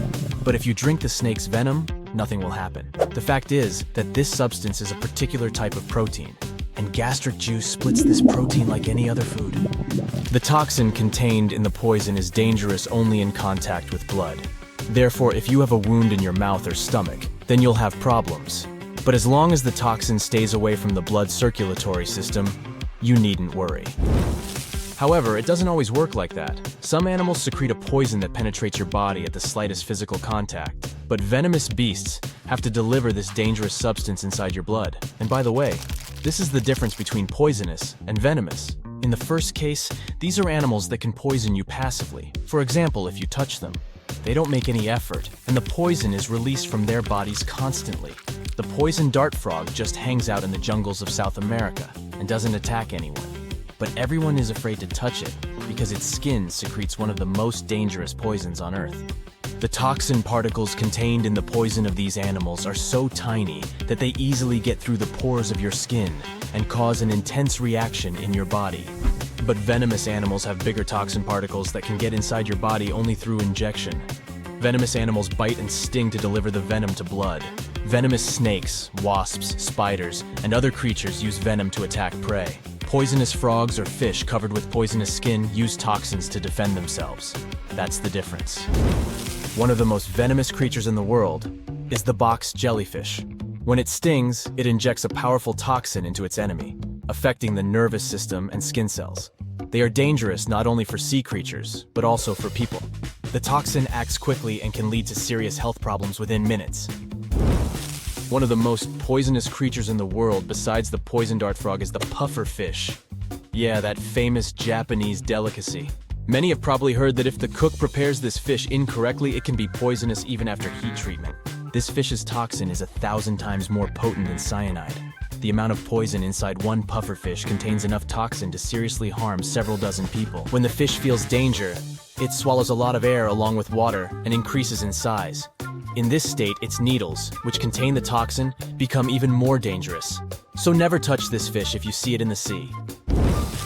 There's the third type of use of venom. It's called intraspecific competition. You can find it in venomous mammals such as the Australian platypus. There are tiny needles on their palms that secrete toxins. A platypus can paralyze an opponent with a kick. But these animals also use poison during mating competitions. Their bodies enhance the properties of the toxins to defeat competitors during the fight for a female. Two males struggle to weaken each other. The male whose poison is more effective wins the battle. Some animals have to bite and sting to use venom, while others just wait for someone else's touch. But what about this little creature that releases its poison like a dart? Meet the cone snail. It hides inside its home and waits for a little fish to swim closer. Then it releases a toxic harpoon from its proboscis and paralyzes the fish. Then the snail swallows the prey whole, like an anaconda. The venom of this small animal is also dangerous for humans as it causes severe problems with breathing, vision, and other issues. At the same time, the substance contained in the poison of the cone snail is used by doctors to make a powerful analgesic. And this is not the only case when animal venom is used in medicine. A poisonous lizard called the Gila monster releases a neurotoxin produced in the salivary gland during a bite. Because of this venom, the bite of this animal is considered one of the most painful in the world. People who were attacked by the Gila monster said that they had experienced a feeling as if hot lava was flowing through their veins. However, such a terrible poison can be useful for humans. Scientists have discovered a hormone in it that can effectively treat diabetes. Some poisons cause muscle paralysis, others can create breathing problems, and others raise blood pressure. But why are they all different? Well, all these differences depend on the prey that venomous animals hunt. For example, most vipers prey on small mammals with a fast metabolism. Therefore, reptiles have developed venom that disrupts blood clotting, resulting in a fast-running hare quickly losing control of its body. However, for cold-blooded animals, such a stratagem would be less effective. That's why some types of cobras produce neurotoxic venom that can stop the transmission inside the nervous system. Such a substance effectively strikes the organisms of cold-blooded creatures. All this suggests that venomous and poisonous creatures adapt their toxins depending on their habitat. That's why venoms of the same species can differ so much. If a viper bit you in one region of a large country, an antidote from another region might not help you. In places with more complex conditions for survival, snakes can develop more dangerous venom to repel enemy attacks or catch fast prey. But this principle also works the other way around. Put a group of snakes in an environment where they can easily catch food and don't have to defend themselves from other animals. This type of snake may eventually become non-venomous. This is because producing venom is a complicated process that requires a lot of energy and resources from the organism. And if the conditions don't require using this substance, then snakes will stop producing it. This happened with sea snakes. They are some of the most venomous animals on Earth that hunt fish at the bottom of the sea. Since their prey was much faster than them, they had to develop a strong venom that would quickly paralyze fish. But one of sea snake species stopped getting food this way. Instead of hunting fish, they began to eat fish eggs. This prey doesn't run away, so snakes don't need venom anymore. Eventually, they stopped producing it. How many animals on the planet do you think are poisonous and venomous? According to scientists' calculations, about 15 to 20%. But most likely, this number is much higher because people haven't fully studied all the biodiversity of such creatures. Interestingly, almost every species of animal has a poisonous or venomous kind. Even among mammals, the platypus is not the only venomous creature. The slow loris seems like a cute, harmless animal. Still, this primate from Southeast Asia secretes venom from its teeth during a bite. Also, some species of shrews produce venom in the same way to paralyze their prey, and vampire bats are the only poisonous flying mammals in the whole world.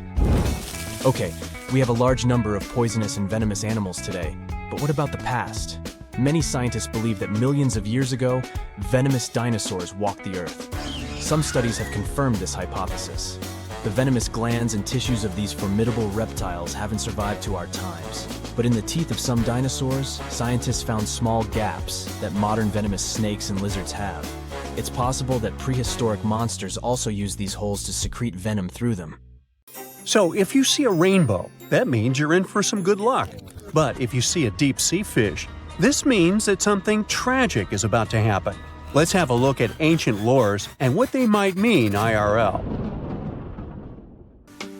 In August 2020, people started out their day just like any other in California.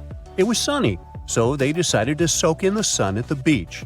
They were snorkeling and kayaking when one of them spotted something out of the ordinary – a doomsday fish. The creature was 12 feet long. It's known as an oarfish, and only about 20 of them have washed up in California since 1901. Oarfishes live in obscure parts of the ocean, but why are they linked to doomsday? Japanese folklore says they are harbingers of disaster. These creatures were once thought to be sea serpents, and they are known as the messenger of the beautiful palace at the bottom of the ocean. The thing is, they only left the beautiful palace to warn humans about a disaster. That's why they're mainly known as bad omens. And when you see one, you can expect to see a tsunami or an earthquake right after. Even oceanographers confirm that this is a famous association. Now here's where it gets weird. The oarfish washed up near San Diego shores on the 10th of August. And then, on the 12th of August, a magnitude 4.4 earthquake hit Los Angeles. That's not the first time it happened. In 2011, in Japan, about 20 oarfishes were found stranded on the beaches and coastlines of Tehuco. Right after that, a magnitude 9 earthquake and tsunami hit the city. Something similar happened in the Philippines. On February 8, 2017, an oarfish was seen. 2 days later, a magnitude 6.7 earthquake struck the city and its nearby provinces. Sure, there is no way to prove both events are connected. The Seismological Society of America is adamant in saying that this is pure superstition. A recent study analyzed the coincidences and concluded that this association is statistically untrue. Can we say this happened literally out of the blue? Humans have historically noticed animals acting strange right before natural disasters. Earthquakes, floods, even tsunamis. It's like animals can sense something we can't. In fact, there's a lot of science to back it up. Studies show that animals can detect subtle environmental changes, like shifts in the Earth's electromagnetic field or infrasonic sounds, things humans wouldn't notice. This happens because most animals have a wider hearing range than humans and have extra sensitive senses that help them detect gases emitted from the Earth. This theory got famous after the tragic tsunami that destroyed several cities and villages in Indonesia back in 2004. Most man-made warning systems shut down and didn't serve their role of warning humans about the disaster. Sensors were out of action due to maintenance, while other coastal areas simply didn't have any tsunami warning systems. Terrible timing, I know. Still, minutes and hours before the 30-foot wave hit the city, some animals sensed the danger and fled. Eyewitnesses say that elephants ran for higher ground, while flamingos abandoned their low nesting areas and dogs refused to go outdoors. A local reported that he saw a herd of buffalo turning their ears toward the sea and then stampeded to the top of a hill. A lot of the people that survived the tsunami used animals as their warning systems. Now, this is not the first time humans have relied on animals to save their lives. The first official account of when it happened dates back to 373 BCE. I wasn't around then, but the Greek historian Euclides reports how the local population saw rats, weasels, and snakes running from the town before a massive earthquake hit. So what exactly is it that animals can sense that humans can't? To find that out, scientists put biologging tags on cows, sheep, and dogs living in Italy. For about half a year, they tracked the animals. During this time, official statistics recorded over 18,000 quakes in the region. The most shocking information was that animals began to change their behaviors up to 20 hours before an earthquake. Before an earthquake, something called positive holes happen. It's an electric charge that flows from the crust up to the surface of the Earth. They can change the air molecules above where they appear, and animals can pick up on them. There's also evidence that animals might sense changes in groundwater. Before earthquakes, the stress in fault lines can release radon gas, which could alter the chemistry of groundwater. Animals that rely on it might detect these changes and react. Birds are also super sensitive to shifts in the Earth's magnetic field, which can change just before a quake. Another research happened near Mount Etna. Located in Sicily, Italy, it's one of the most active volcanoes on the planet. In 2002, a massive eruption wiped out a ski lift, 2 hotels, and a series of shops located near Etna. So, over the past years, a group of researchers decided to track goats living next to Etna. Their big aha moment came in 2012, when the goats started to act erratically 6 hours before Etna started to spew lava. These researchers were able to retrospectively predict around 7 disasters over the course of 2 years, all thanks to these goats. Back in 2014, a group of scientists studying golden-winged warblers in Tennessee noticed something odd. The birds had taken a detour from their customary breeding grounds. These little birds flew 435 miles from the Cumberland Mountains, where they had just arrived after flying over 3,000 miles from South America. Right after the birds left, a series of more than 80 tornadoes struck the area, causing over $1 billion in damage. What these birds did is something scientists call an evacuation migration. They sensed the tornadoes coming from over 250 miles away. Infrasound is a big disaster giveaway. Storms and tornadoes make very strong infrasounds that can travel thousands of miles from the storm. Now, infrasounds are low-range frequencies, anything ranging below 20 Hz. With our normal set of human ears, we would never hear this. We have an average hearing that ranges from 20 Hz to 20,000 Hz. That means you can hear something like a very, very low bass note or as loud as the buzzing of a mosquito right next to your ear. An elephant's hearing range can reach below 20 Hz.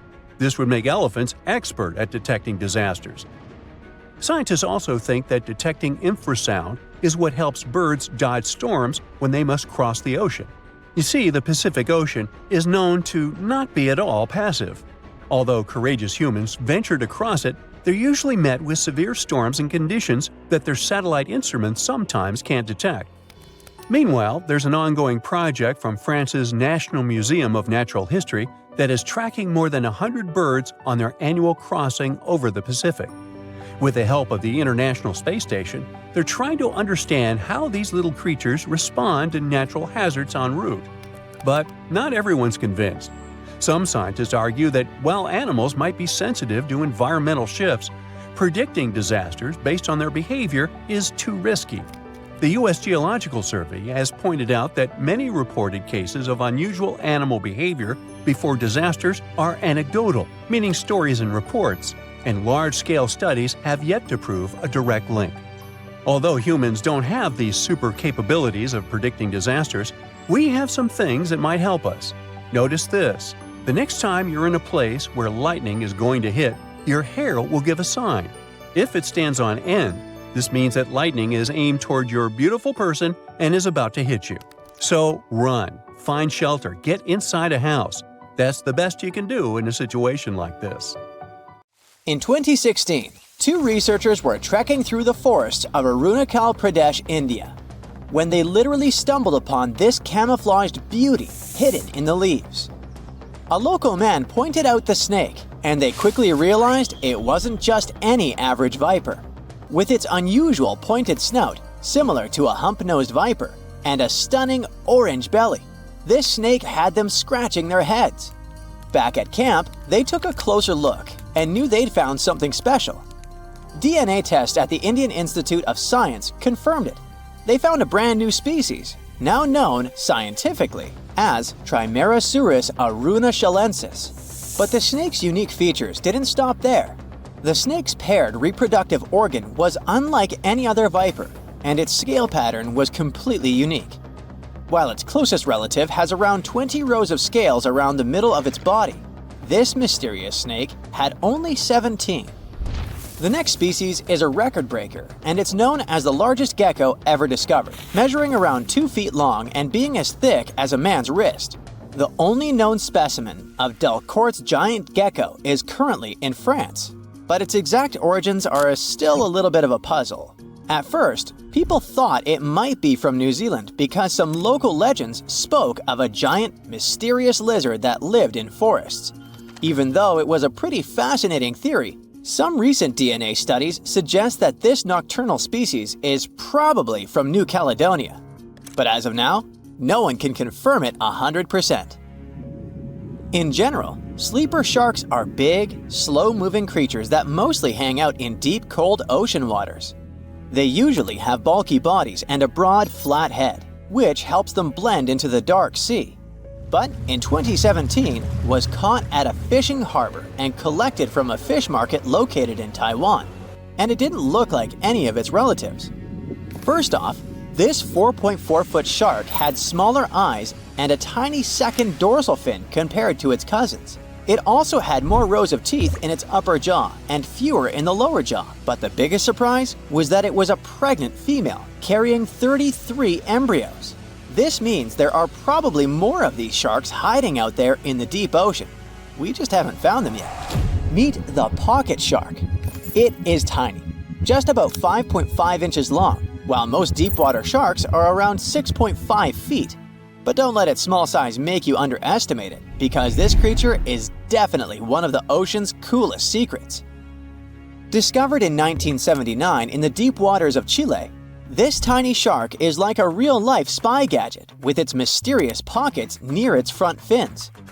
These pockets are large, measuring about 4% of its body length, and are believed to either glow or secrete pheromones. So, this shark might actually light up to either confuse predators or attract prey in the dark depths. And when I say deep, I mean really deep. It is believed that this creature hangs out over 9,000 feet down, which is roughly the height of 7 Empire State Buildings stacked on top of each other, but inside the ocean. Besides its initial discovery in Chile, it was spotted again in 2010 in the Gulf of Mexico, but it hasn't shown up since. The pocket shark is not the only glowing animal we're talking about today. This inch-long cockroach, scientifically known as Luchihormetica lucae, was actually first collected back in 1939, but only got its moment in the spotlight decades later in 2012. What makes this little buddy so interesting is that it uses bioluminescence, meaning it has spots that light up in the dark.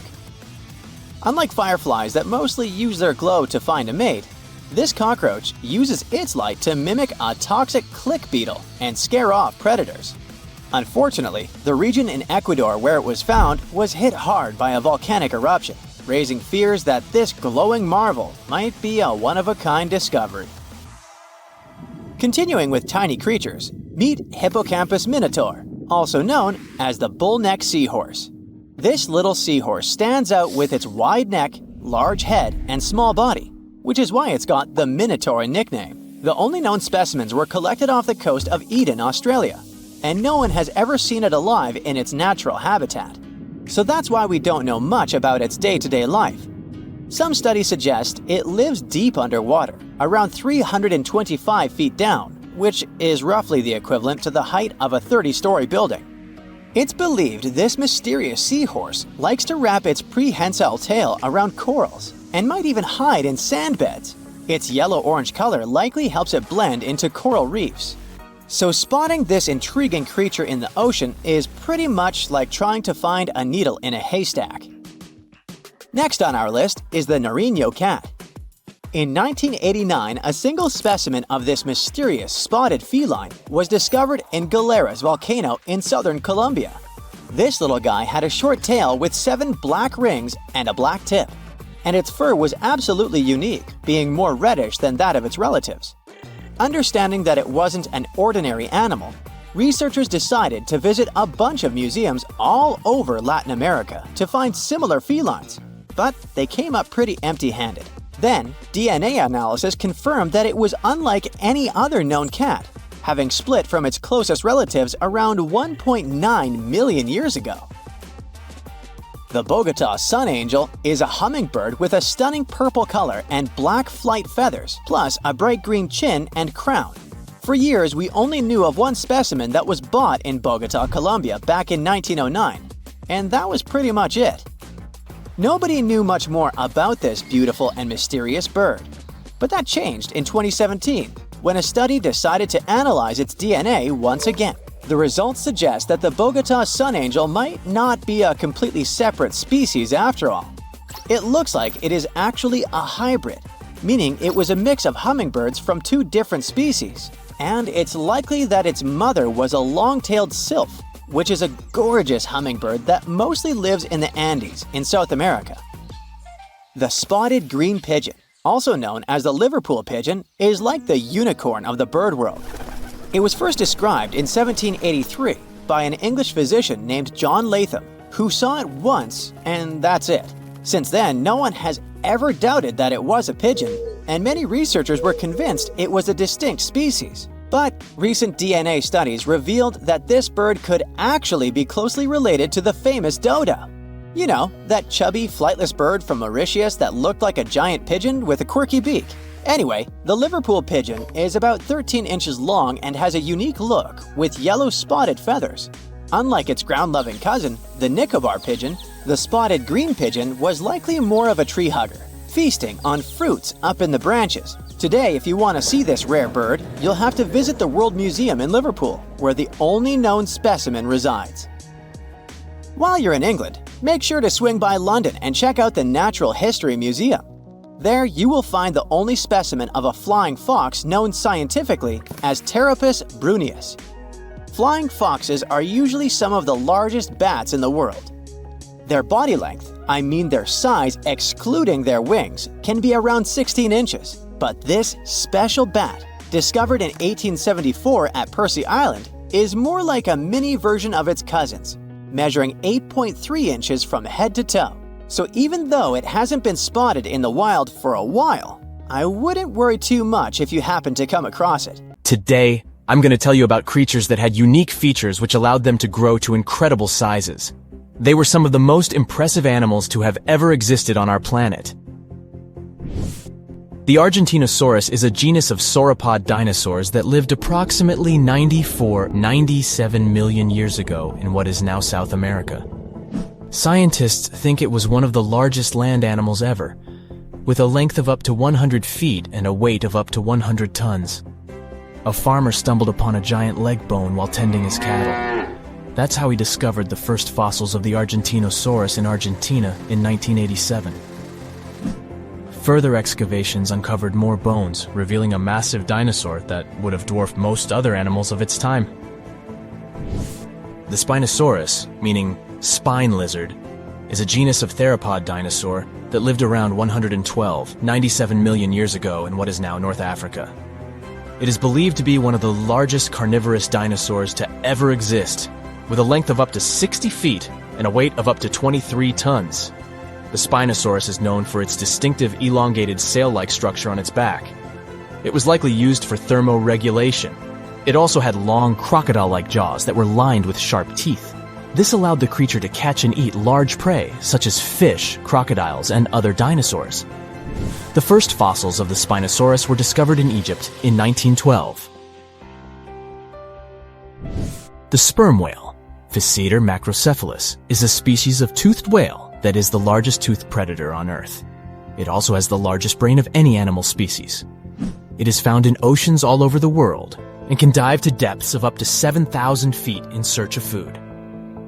You can easily recognize sperm whales by their massive, block-shaped heads, which can measure up to 1/3 of their total body length.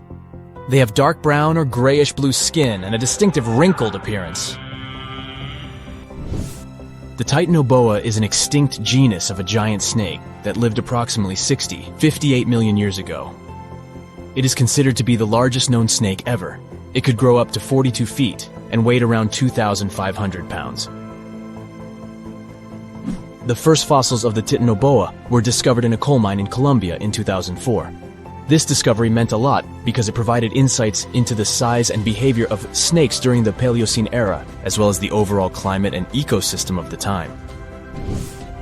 The blue whale, Balænoptera musculus, is the largest animal on Earth, measuring up to 100 feet in length and weighing as much as 200 tons. These marine mammals are found in oceans all over the world and can live up to 90 years. Blue whales have a long, streamlined body that is usually blue-gray in color with mottled patterns. They have a small dorsal fin and 2 pectoral fins that are about 1/3 the length of their body. Blue whales feed on tiny shrimp-like creatures called krill, and they eat a lot. A single adult blue whale can eat up to 8,000 pounds of krill in a day. The Leadsichthus is an extinct genus of large, bony fish that lived during the Jurassic period, approximately 155 million years ago. It is believed to be one of the largest fish that have ever lived. Some estimates suggest that it could grow up to 55 feet in length. The first fossils of Leadsichthus were discovered in England in the 19th century, and more recent discoveries have been made in other parts of Europe, South America, and Africa. Despite its enormous size, the Leadsichthus was a filter feeder, similar to modern-day whale sharks, and likely fed on plankton and other small organisms. The creature did it by simply swimming with its enormous mouth open, filtering water through its gills. The pterodostro is an extinct species of flamingo-like birds that lived approximately 35 million years ago. They were relatively small birds with a wingspan of about 2-3 feet. And they were known for their distinctive long, narrow beaks equipped with comb-like structures used for filter feeding. The pterodostro lived in shallow bodies of water, like lakes and lagoons, and mostly fed on small crustaceans and other tiny organisms. The animal filtered them from the water using the comb-like structures on the inside of its beak while swimming through the water. The African elephant is the largest land animal on Earth and one of the most recognizable ones. There are 2 species of the African elephant, the savanna elephant, Loxodonta africana, and the forest elephant, Loxodonta cyclotis. You can see them in various parts of sub-Saharan Africa. These creatures can be identified by their large size, gray skin, and long trunks. African elephants can grow up to 13 feet tall and weigh up to 14,000 pounds, depending on the species and gender. What do you think is one of the most dangerous animals in the world? It's not a venomous snake or a formidable tiger, not a ferocious grizzly bear or a giant crocodile. An extremely dangerous creature that can destroy entire species of animals and can cause ecological imbalance around the world is the cane toad. It doesn't look scary and aggressive. It won't attack you or any predatory animal. It spends its time among grass and swamps, hunts insects and crocs. It has many enemies among predators, herons, lizards, and others. And look, the crocodile is swimming up to the toad and grabs it with its powerful jaws. Lunch is ready. But watch what happens next. The crocodile feels very bad. It loses its strength and lies on the grass, not breathing. Call it terminal indigestion. The fact is that the cane toad is a highly poisonous amphibian. It has parotoid glands between the shoulders from which it secretes a dangerous toxin. As soon as it gets into the stomach of any animal, it causes irreversible reactions in the whole organism. Animals that have eaten cane toads rarely survive.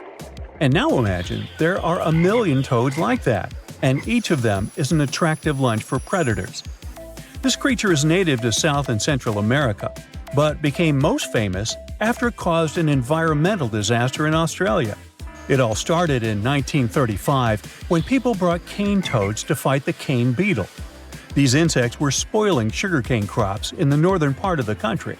Farmers thought the imported toads would quickly get rid of the pests, but far from getting help, Australia received even more damage. The first problem was that toads didn't hunt bugs. Well, that would have been nice to know beforehand. Insects lived on the tall stalks of reeds, and toads couldn't jump as high. So toads would feed on other insects and multiply rapidly. Initially, about 100 reed toads were brought. Farmers managed to breed more than 2,000 of these animals and release them into the fields. The amphibian population grew to 200 million in less than 85 years. They flooded Australia and caused a decrease in the population of those predatory animals that fed on them. Unfortunately, the local fauna didn't manage to develop immunity to the toad poison. The invasive toads would wander all over the northern part of the continent, spreading at a speed of 30 miles per hour and causing damage to all the biological environments they came across. Locals said they had witnessed birds falling from the sky after eating toads. These jumping animals are dangerous for those who eat and touch them. Any animal that licks or bites a toad will immediately receive a measure of poison hazardous to their health. The endurance of toads escalates the problem. They can withstand nearly any weather conditions and can breed anywhere. You can hear them croaking in tropical forests, coastal thickets, and even among dunes. They deal with cold temperatures and heat and eat everything in their path. They're not picky when it comes to food. Amphibians feed on live insects, carrion, and waste. But the most crucial problem is the speed of their reproduction. Female cane toads lay from 8 to 30,000 eggs twice a year. Within 3 days, tiny tadpoles hatch from the eggs. They swim in the water for 20 weeks, then become toads. Their life expectancy is from 5 to 10 years in the wild. Bad weather conditions, predators, drought, and anything else can't stop them. People don't know what to do with them either. The only chance to save other animals is to teach them not to eat toads. Scientists cook sausages from cane toads with a small concentration of poison inside. They gave this food to monitor lizards, freshwater crocodiles, and other predators so they could recognize the taste of the toad. Animals were slightly poisoned by the toad sausages, and remember that anything with this smell was dangerous. Scientists hope they won't approach the toads after smelling them. Amphibians have destroyed most of the biodiversity in the northern part of the country, and now they're rapidly moving to Western Australia. Scientists hope their plan saves animals, but what to do next? Perhaps nature can offer a solution to the problem. Some predatory animals may become immune to toad toxins, but it's unknown when this will happen. Invasive toads are quite a severe problem for ecology, but they look harmless. And how about invasive pythons? In the Everglades in Florida, Burmese pythons threaten the local wildlife. Giant crawling monsters have become the dominant species, displacing their alligator enemies from the swamps. Pythons hunt rabbits, possums, and other animals, decreasing their population by 99%. Of course, there are not as many pythons as toads, and people can get rid of them. But the problem is that they are exceptionally good at hiding. Even professional wildlife experts can't find them in the swamps and jungles. These pythons are also excellent hunters. They hide, wait, and attack, which makes them some of the most dangerous invasive creatures in the world. But fortunately, they don't attack people. Feral hogs are some of the most aggressive invasive species on Earth. They have razor-sharp teeth and mighty tusks. They're not afraid of anything and will attack even a human. These big, fast animals eat acorns, chestnuts, turtle eggs, turkey and quail eggs, trample plants, and strike terror into all creatures in the area. They can cause $1.5 billion in damage annually in 47 states.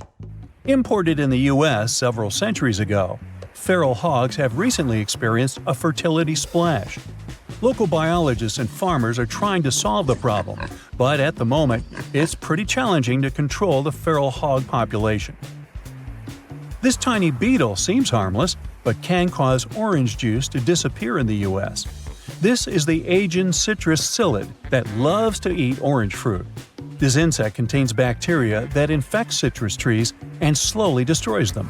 After getting infected, tree roots deform, oranges fall to the ground earlier than they're supposed to, and the tree slowly loses vital energy. The Asian citrus psyllid spreads in Florida, where about 80% of the country's orange juice is produced. Also, this parasite is found in Georgia, Texas, Louisiana, and California, the states where many lemons grow. So we've seen invasive amphibians, reptiles, mammals, and insects. What about invasive birds? The European starling is a cute little bird, but it ceases to be so as soon as it joins a giant flock. Starlings gather in groups of hundreds and thousands, resembling massive black clouds. They fly to cities, villages, and harvest fields in search of food. Birds eat cattle feed and thus create a lot of problems for farmers. This invasive insect doesn't threaten other animal species, doesn't spoil crops and trees, doesn't bite, and doesn't transport any infection. But its main problem is the unpleasant smell that it emits. There are so many brown, mammated stink bugs in the US that, most likely, some of them live in your house. If you've ever seen it, you probably remember that stinky smell. Thanks to this fragrance, stink bugs have almost no enemies, at least in America. But in China, their populations are controlled by wasps that use the back of bugs to lay eggs. There are no such wasps in the States, so stink bugs breed freely here. Now, let's talk about one of the most invasive plants in the world. This is giant hogweed. It secretes a poison that is activated when exposed to sunlight. The toxin can burn skin and destroy trees and plants growing around giant hogweed. From the outside, it may seem like a beautiful plant. It has a tall 15-foot stem with a beautiful white flower. But this plant gets rid of other vegetation around it. Giant hogweed releases its seeds, and a light breeze spreads them for miles.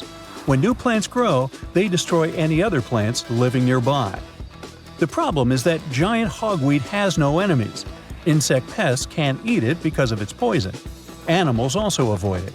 Well, maybe nature will create some bugs that will eat its leaves and thus restore the balance. There are insects in nature that love to make a lot of noise. Imagine you're at a rock concert where a singer loudly yells into a microphone and the guitarists give out deafening chords, and all this is transmitted through giant speakers. It feels like the music passes through your body. You will experience a similar sensation if you find yourself near a swarm of cicadas. These creatures create a clicking, ringing sound with the help of vibrating membranes on their stomachs. The awakening of cicadas is always a surprise for people. Any day you can wake up to a loud noise outside. Cicadas gather in huge swarms, fly out into the streets, and cover cars, trees, and buildings. They chatter for weeks, and then silence comes. Cicadas disappear as suddenly as they appear. The cicada's sounds can be pleasant or harmful to your ears depending on the species. It can be something melodic and captivating.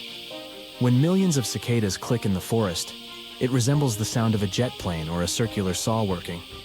Some people can't stand it and run away from the singing swarm. But many also say that cicadas make a pleasant sound that envelops you from all sides, which is a pretty unusual feeling.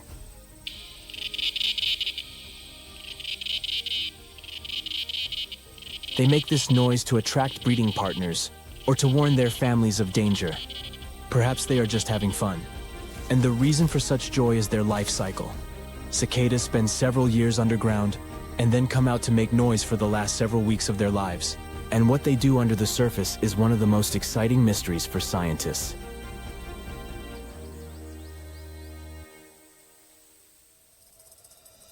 So, cicadas are physically strong insects with big eyes and unique wings.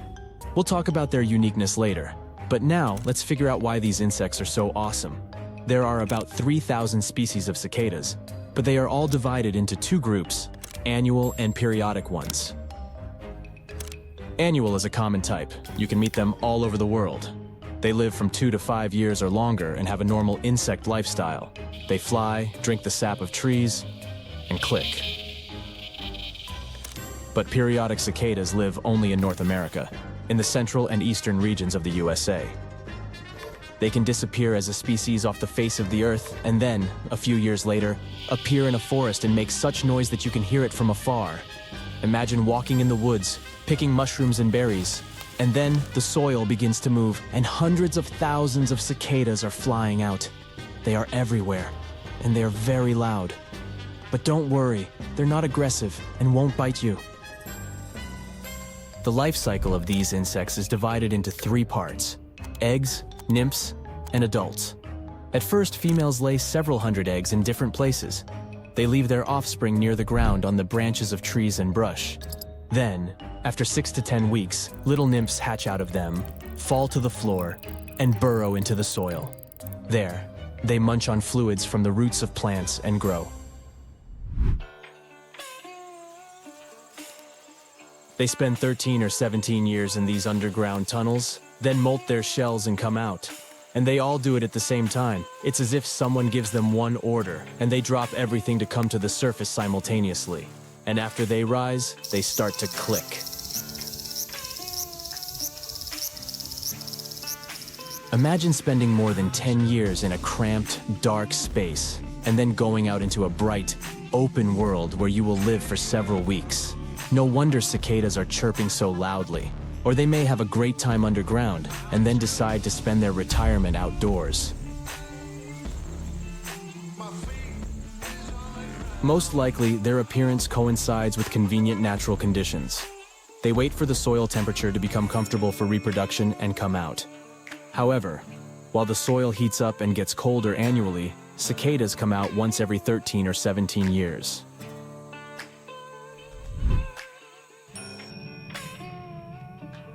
Scientists can't give an exact explanation for this, but it may be related to other animals. Cicadas are pretty defenseless and nutritious creatures. A swarm of millions of cicadas is a feast for many forest inhabitants. Owls and foxes like to eat them. Suppose the forest ecosystem gets used to the annual singing of cicadas.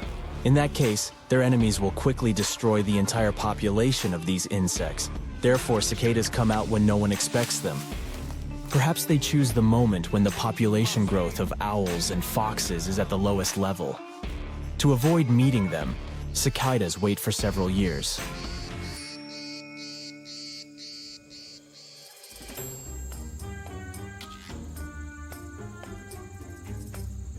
This version looks logical, but something doesn't work in it. If cicadas fight for survival in such a way, then why don't all species do it? Annual cicadas regularly appear in the forest and are an integral part of the ecosystem. They continue to exist despite the presence of many enemies. Why do periodic ones decide to hide? This is still unknown.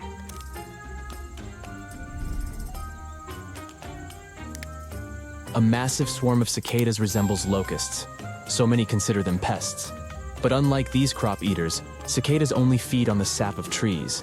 They won't eat your corn, destroy your garden, and bite the leaves. Cicadas drink juice from branches and roots, and they do it quite rarely. Yes, 1 million cicadas can damage trees because of their relative weight, but the damage they cause to people is not comparable to what locusts do. Besides, cicadas will rarely bother you. You can finish university and change several jobs, and the cicadas would come out only once during this time, and they also look pretty cute for insects. Their wings have beautiful patterns, and their eyes are so huge. However, they can still terrify you, especially if you meet a swarm of cicadas on your way.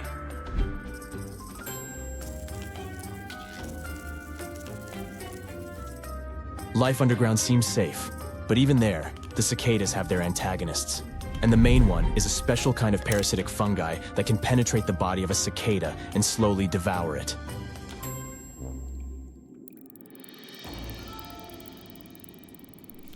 The fungus takes control of the body and turns the host into a living zombie. These parasites have also learned to change their life cycle, following the life cycle of cicadas. That is, the fungus remains in the body of an insect for a long time and does nothing. And then, when the cicada comes to the surface, the parasite wakes up and begins to spoil its life. It feeds on the host's body and forces it to spread the fungus spores throughout the swarm to infect future generations.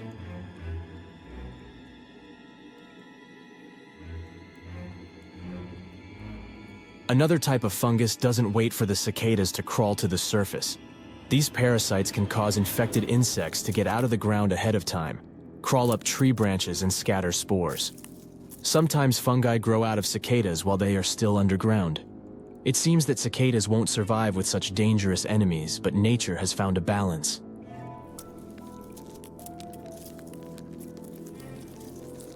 Some types of fungi don't destroy their carriers. They live in symbiosis with cicadas. The parasite gets a home, and the cicada probably gets nutrients from the fungus. For scientists, this is a unique case when fungi abandon their parasitic lifestyle. With each emergence to the surface, the cicadas become bigger in size. This happens because large cities emit a lot of heat and nutrients into the air, warming the area by several degrees. This contributes to an increase in cicadas' size. But the growth only applies to those insects that live near cities. Cicadas hiding in rural areas with colder temperatures retain the same size. The uniqueness of cicadas is not only in their life development, but also in their anatomy. When insects become adults, their wings get covered with tiny nanopillars that can repel water, destroy bacteria, and self-clean.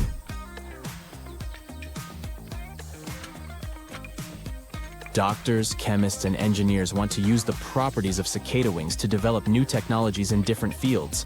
A coating with the cicada's nanopillars can help people create new medicines. Engineers want to use self-cleaning surfaces of the wings without glare as coatings for solar panels and other high-tech developments. So, yeah, cicadas actually help us a lot. Psst, run! Really, it's not safe out there. There's a saber-toothed tiger lurking around. You better be careful. What are you doing? Don't peek. Okay, just one little peek. How's this possible, you ask? That's because you're in virtual reality, of course. These cool but very dangerous-looking big cats were alive during the last ice age. What if they decided to show up at your doorstep out of nowhere? Knock knock, a saber-toothed tiger is waiting for you to buy its cookies. Meanwhile, the coelacanth, this massive-looking fish, comes from a lineage that's been around for over 300 million years. We thought they didn't exist anymore until 1938, that is, when a live coelacanth was found again. Since then, they've been roaming the waters of the east coast of Africa and the waters of Sulawesi, Indonesia. Man, I wouldn't want to go for a swim and meet one of these fellas face to face. Their jaw has an intercranial joint, which means their mouth opens up by a lot. This is so they can eat large prey, like me. Not good. They're huge, too. Imagine a fish that's as long as you're tall and weighing as much as an average human. The takahe, a flightless bird, was thought to be gone in the year 1898. They're very cute, small and multicolored, usually not taller than your knee. But picture this. You're out for a hike in the Murchison Mountains. Looking around, you spot the bird you thought was extinct. But there they are, as happy as ever, surviving and chilling. A whole colonies of takahes was indeed found just 50 years after they were pronounced extinct. Good job, tiny little birds. A singing dog. Ever heard of those? Riley does sing sometimes when he's bored or hungry, but these are real performers. New Guinea singing dogs. They've been only recently discovered again in the wild for the first time in 50 years. Still, they were never completely extinct to begin with. New Guineans made sure they were safe next to them. But in the wild, very rare and hard to catch a sight of. Look, there goes one. The New Guinea singing dogs are called so because of their famous high-pitched singing. They sometimes sing together, too. A dog choir of sorts, where they all howl together. I bet they sing better than I do in the shower. Not going far from this area, we have bats, but these ones are sort of different. You see, their ears are enormous. I guess that's why they're called the New Guinea big-eared bats. Clever. The species was found again when one of them was accidentally caught in a bat trap. Until then, I guess they were playing hide-and-seek with us, because up till 1890, they had been thought to be gone. They're still not out of the danger zone because of habitat loss. Imagine you discover a fossil of a species you thought had been extinct for a long time, yet 2 years later, a whole living group of said species is found. Well, this is exactly what happened in 1977 with the Majorcan midwife toad. It's sort of brownish in color with darker brown that makes up its skin spots. Other than that, it's just a small toad with googly eyes. The group of live toads was found close to where the fossil was, on the island of Majorca. There aren't many of them left, about 500 in fact, and as of right now, they're declared vulnerable by the International Union for Conservation of Nature. Now, are you a fan of tortoises? You will be when you take a look at this huge beauty. It's called the Ferdinanda Island Galapagos tortoise. It hasn't been seen since 1906, but on February 17, 2019, we were finally able to look at one of these beautiful creatures. It's probably out there with a few of its mates right now, but they also don't allow themselves to be seen. We only know they exist because there's a few tracks and scents. With yet another frog, we have the horned marsupial frog. They're out and about in Ecuador, in the Chocó Forest to be more specific. They're called this way because of their distinctive horns directly on top of their eyes. You know the pouch kangaroos use to carry their offspring? Well, the female horned marsupial frog also has that, except it's on the back, so it acts as sort of a backpack. They develop their embryos there, and when they're ready to come out, they hatch as complete infants, unlike regular frogs where they start out as tadpoles. One more toad, the starry night toad or harlequin toad. They're black and covered with loads of white spots all over them. Lost for 30 years, it was discovered back in 2019. Picture them as big bodyguards, water bodyguards to be exact. Oh, that's a very big toad on your screen. Well, for the Arhuaco people, that's exactly what they are, guardians of water. They also have their own name for them, Guna. Sounds like a cheese. When scientists found them yet again, they came across 30 of these little creatures, but initially, they were expecting only one. Well, what a nice surprise. Here's a tiger for you, although it doesn't quite look like your typical tiger. It's called the Tasmanian tiger, and it seemingly disappeared since 1936. But then, out of nowhere, people started seeing them out there in the wild just 5 years ago in 2016. They sort of resemble dogs more than tigers, or a fox maybe. Just take a look at its muzzle. Maybe even a mix of both. Then, a few others started popping up too. And if you happen to think you're seeing one right in front of you, but you're not quite sure, check if they've got stripes on their back. They're definitely out there, but still technically marked as extinct by the IUCN. Okay, picture a horse that looks straight out of a movie scene.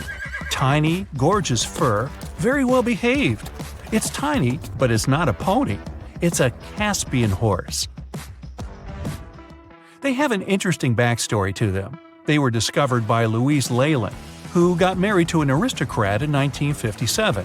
Having moved to Tehran, Iran, she didn't quite like how the horses behaved there, so she took matters into her own hands. She took a few people with her, and off they went to the Caspian Sea mountain. And in there, they found 3 of these beautiful tiny little horses. Now, that's how the story goes. Coming up next, a possum that was found in an unexpected place. Guess where? You have 3 options to pick from: hiding in a ski resort, in the Australian outback, or in someone's apartment in the bathroom. Which one do you choose? You have 3 seconds. The right answer is a ski resort. Yes, this possum is called the mountain pygmy possum, and it's originating from Australia. So far, there are 3 different living populations of this tiny possum, but it was believed to be extinct until just 1966. There are fewer than 100 of them, so the IUCN has marked them as critically endangered. Also from Australia is the night parrot, an absolute delight to birdwatchers. Very beautiful, yet mysterious. These little fellas live in very remote areas. You can probably count on the fingers of your hand how many times these birds have been seen since they were found again in 1979. That's how rare they are. Have you ever seen a pygmy tarsier? Neither have I. It was only in 2008 that 3 of them were caught. Scientists don't really want to lose track of their movements again, So what they did was gift them with tiny little collars. This way they can live their life as happy as ever and will know they're safe. The last one I want to tell you about is the tree lobster. But as the name might mistakenly tell you, they're not really lobsters. They're just big black bugs with huge legs. Their extinction story is a sad one. In 1920, a cargo ship got stuck on Lord Howe Island, and it had rats aboard. These rats fled the ship and ran straight to land. Even though tree lobsters are bigger than most insects, they're still relatively small compared to rats. The poor things never stood a chance. Still, in 2004, life shone again for these distinct critters. A pair of Australian scientists were out and about on the island and came across 24 of them. All of them were living beneath one single shrub. Hey, if there's enough space for everyone, it's not small, it's cozy. Bottom line, it's better to be distinct than extinct. Don't you agree? You decided to go scuba diving for the first time. The water is clear and the sun is shining on the seabed. You take a few selfies and the fish swimming by when suddenly the ocean goes pitch black. You look up and, oh my, what is that gigantic animal? It's definitely not a shark, not a whale. Is it a turtle? Yup, but fear not, it's not gonna hurt you. If you had lived on this same Earth about 72 million years ago, then maybe this could have really happened to you.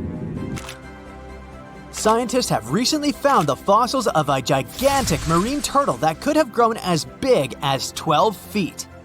If you don't have any idea of how big that is, let's see some examples. That's the average length of a hippopotamus, 6 golden retrievers, or 2 Michael Jordans stacked on top of each other. The turtle's scientific name is an homage to that old-school sea monster called Leviathan. Maybe you remember this from old-school history lessons.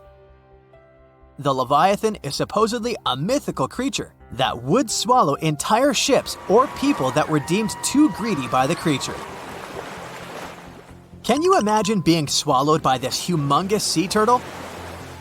No, thank you.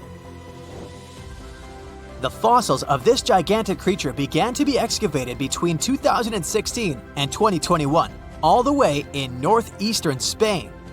The first fossil was located by a hiker in the Spanish Piranhas, and it was around 8 inches long. The pelvis of this turtle alone measured around 35 inches. It would definitely be one of the biggest turtles today if it hadn't gone extinct. FYI, the largest living sea turtles today can reach up to 6 feet in length, which is already pretty big. Now, how about a gigantic prehistoric scorpion? I bet most people here are not huge fans of these creatures, especially since they're poisonous, which is why the thought of a 9-foot-long aquatic scorpion might be the stuff of nightmares. Let's just say that if they hadn't gone extinct some 400 million years ago, lakes and rivers would be much more dangerous places for humans today. These gigantic insects were considered to be apex predators in their time, hunting everything from fish to other animals, even of their own kind. Yikes! I got goosebumps just imagining these creatures. Should we thank the asteroid that hit our planet now or later on in this video? Another prehistoric animal that would shock humans if it were still alive is the so-called megatherium, a gigantic sloth. This huge sloth is believed to have grown up to 20 feet long, and its weight could be up to 8,000 pounds. It was found in the woodlands and grasslands of South America. The creature used to stand on its 2 feet in order to reach leaves on high branches. These giant sloths had huge claws. They helped them climb trees. I gotta say, I feel uncomfortable imagining these elephant-sized sloths climbing trees. Oh, of course, some dinosaurs will make our super-sized creatures list. But before that, here's a fun fact. Did you know some dinosaurs are still alive today? Scientists have proven that birds are classified as theropod dinosaurs. Such infamous creatures as the T-Rex and Velociraptor belonged to this group. I'm sure you've heard these names even before you watched Jurassic Park. The Velociraptor is that scary dino that breaks into the kitchen. Well, they evolved, gained some feathers, and turned into various species of birds we know today. That means that any bird from chickens to those little blue ones is a direct descendant of dinosaurs. Now, does the name Spinosaurus ring a bell? You can see this huge dinosaur in some museums today. Its fossils, I mean. The Spinosaurus was one of the biggest land predators to walk Earth. Actually, to walk its land and water, since scientists believe that this dino was semi-aquatic. It fed mostly on meat, which means humans would be its natural prey if it lived today. This meat-eating dino lived around 90 to 100 million years ago. It was about 60 feet long, 12 feet high, and weighed up to 22 tons. Its head was around the size of 8 bowling balls and was shaped like a crocodile's face. Basically, the Spinosaurus was a big African elephant with the face of a crocodile. Just kidding. But that would look funny though, wouldn't it? A much more attractive dino was this guy. It's considered to be the largest dinosaur that has ever lived on our planet. What made it so big was its extremely long neck and very long tail. You wouldn't want to stand behind this creature, believe me. If it decided to swish its tail, you'd get catapulted very far away. This creature lived around 100 million years ago, and its fossils were first found in Argentina around 2012. The dino measured 120 feet from head to tail, which made it almost as big as an American football field in width. And have I mentioned it weighed almost as much as a space shuttle? A staggering 75 tons. If it had been a carnivore, it would have probably been the greatest predator. But this big guy was a peaceful herbivore that had such a long neck that it could eat leaves from high trees. Cute, right? We must also talk about the Shastasaurus. As the name suggests, this animal is popularly known as the Mount Shasta lizard. Even though it was a marine reptile and probably never set foot on the mountain itself, this dino was usually around 23 feet long, but there was a specific strand of this species that could get as big as 69 feet long, about the size of the great blue whale. This made it the biggest marine reptile to have ever lived. A fun fact about the Shastasaurus is that scientists believe it didn't even have teeth, which means it could only feed on soft-bodied prey, such as squid, for example. The next animal on our list is the blue whale. Believe it or not, the biggest living animal on Earth actually started small. These days, the average mature blue whale can reach up to 100 feet in length and weigh up to 200 tons.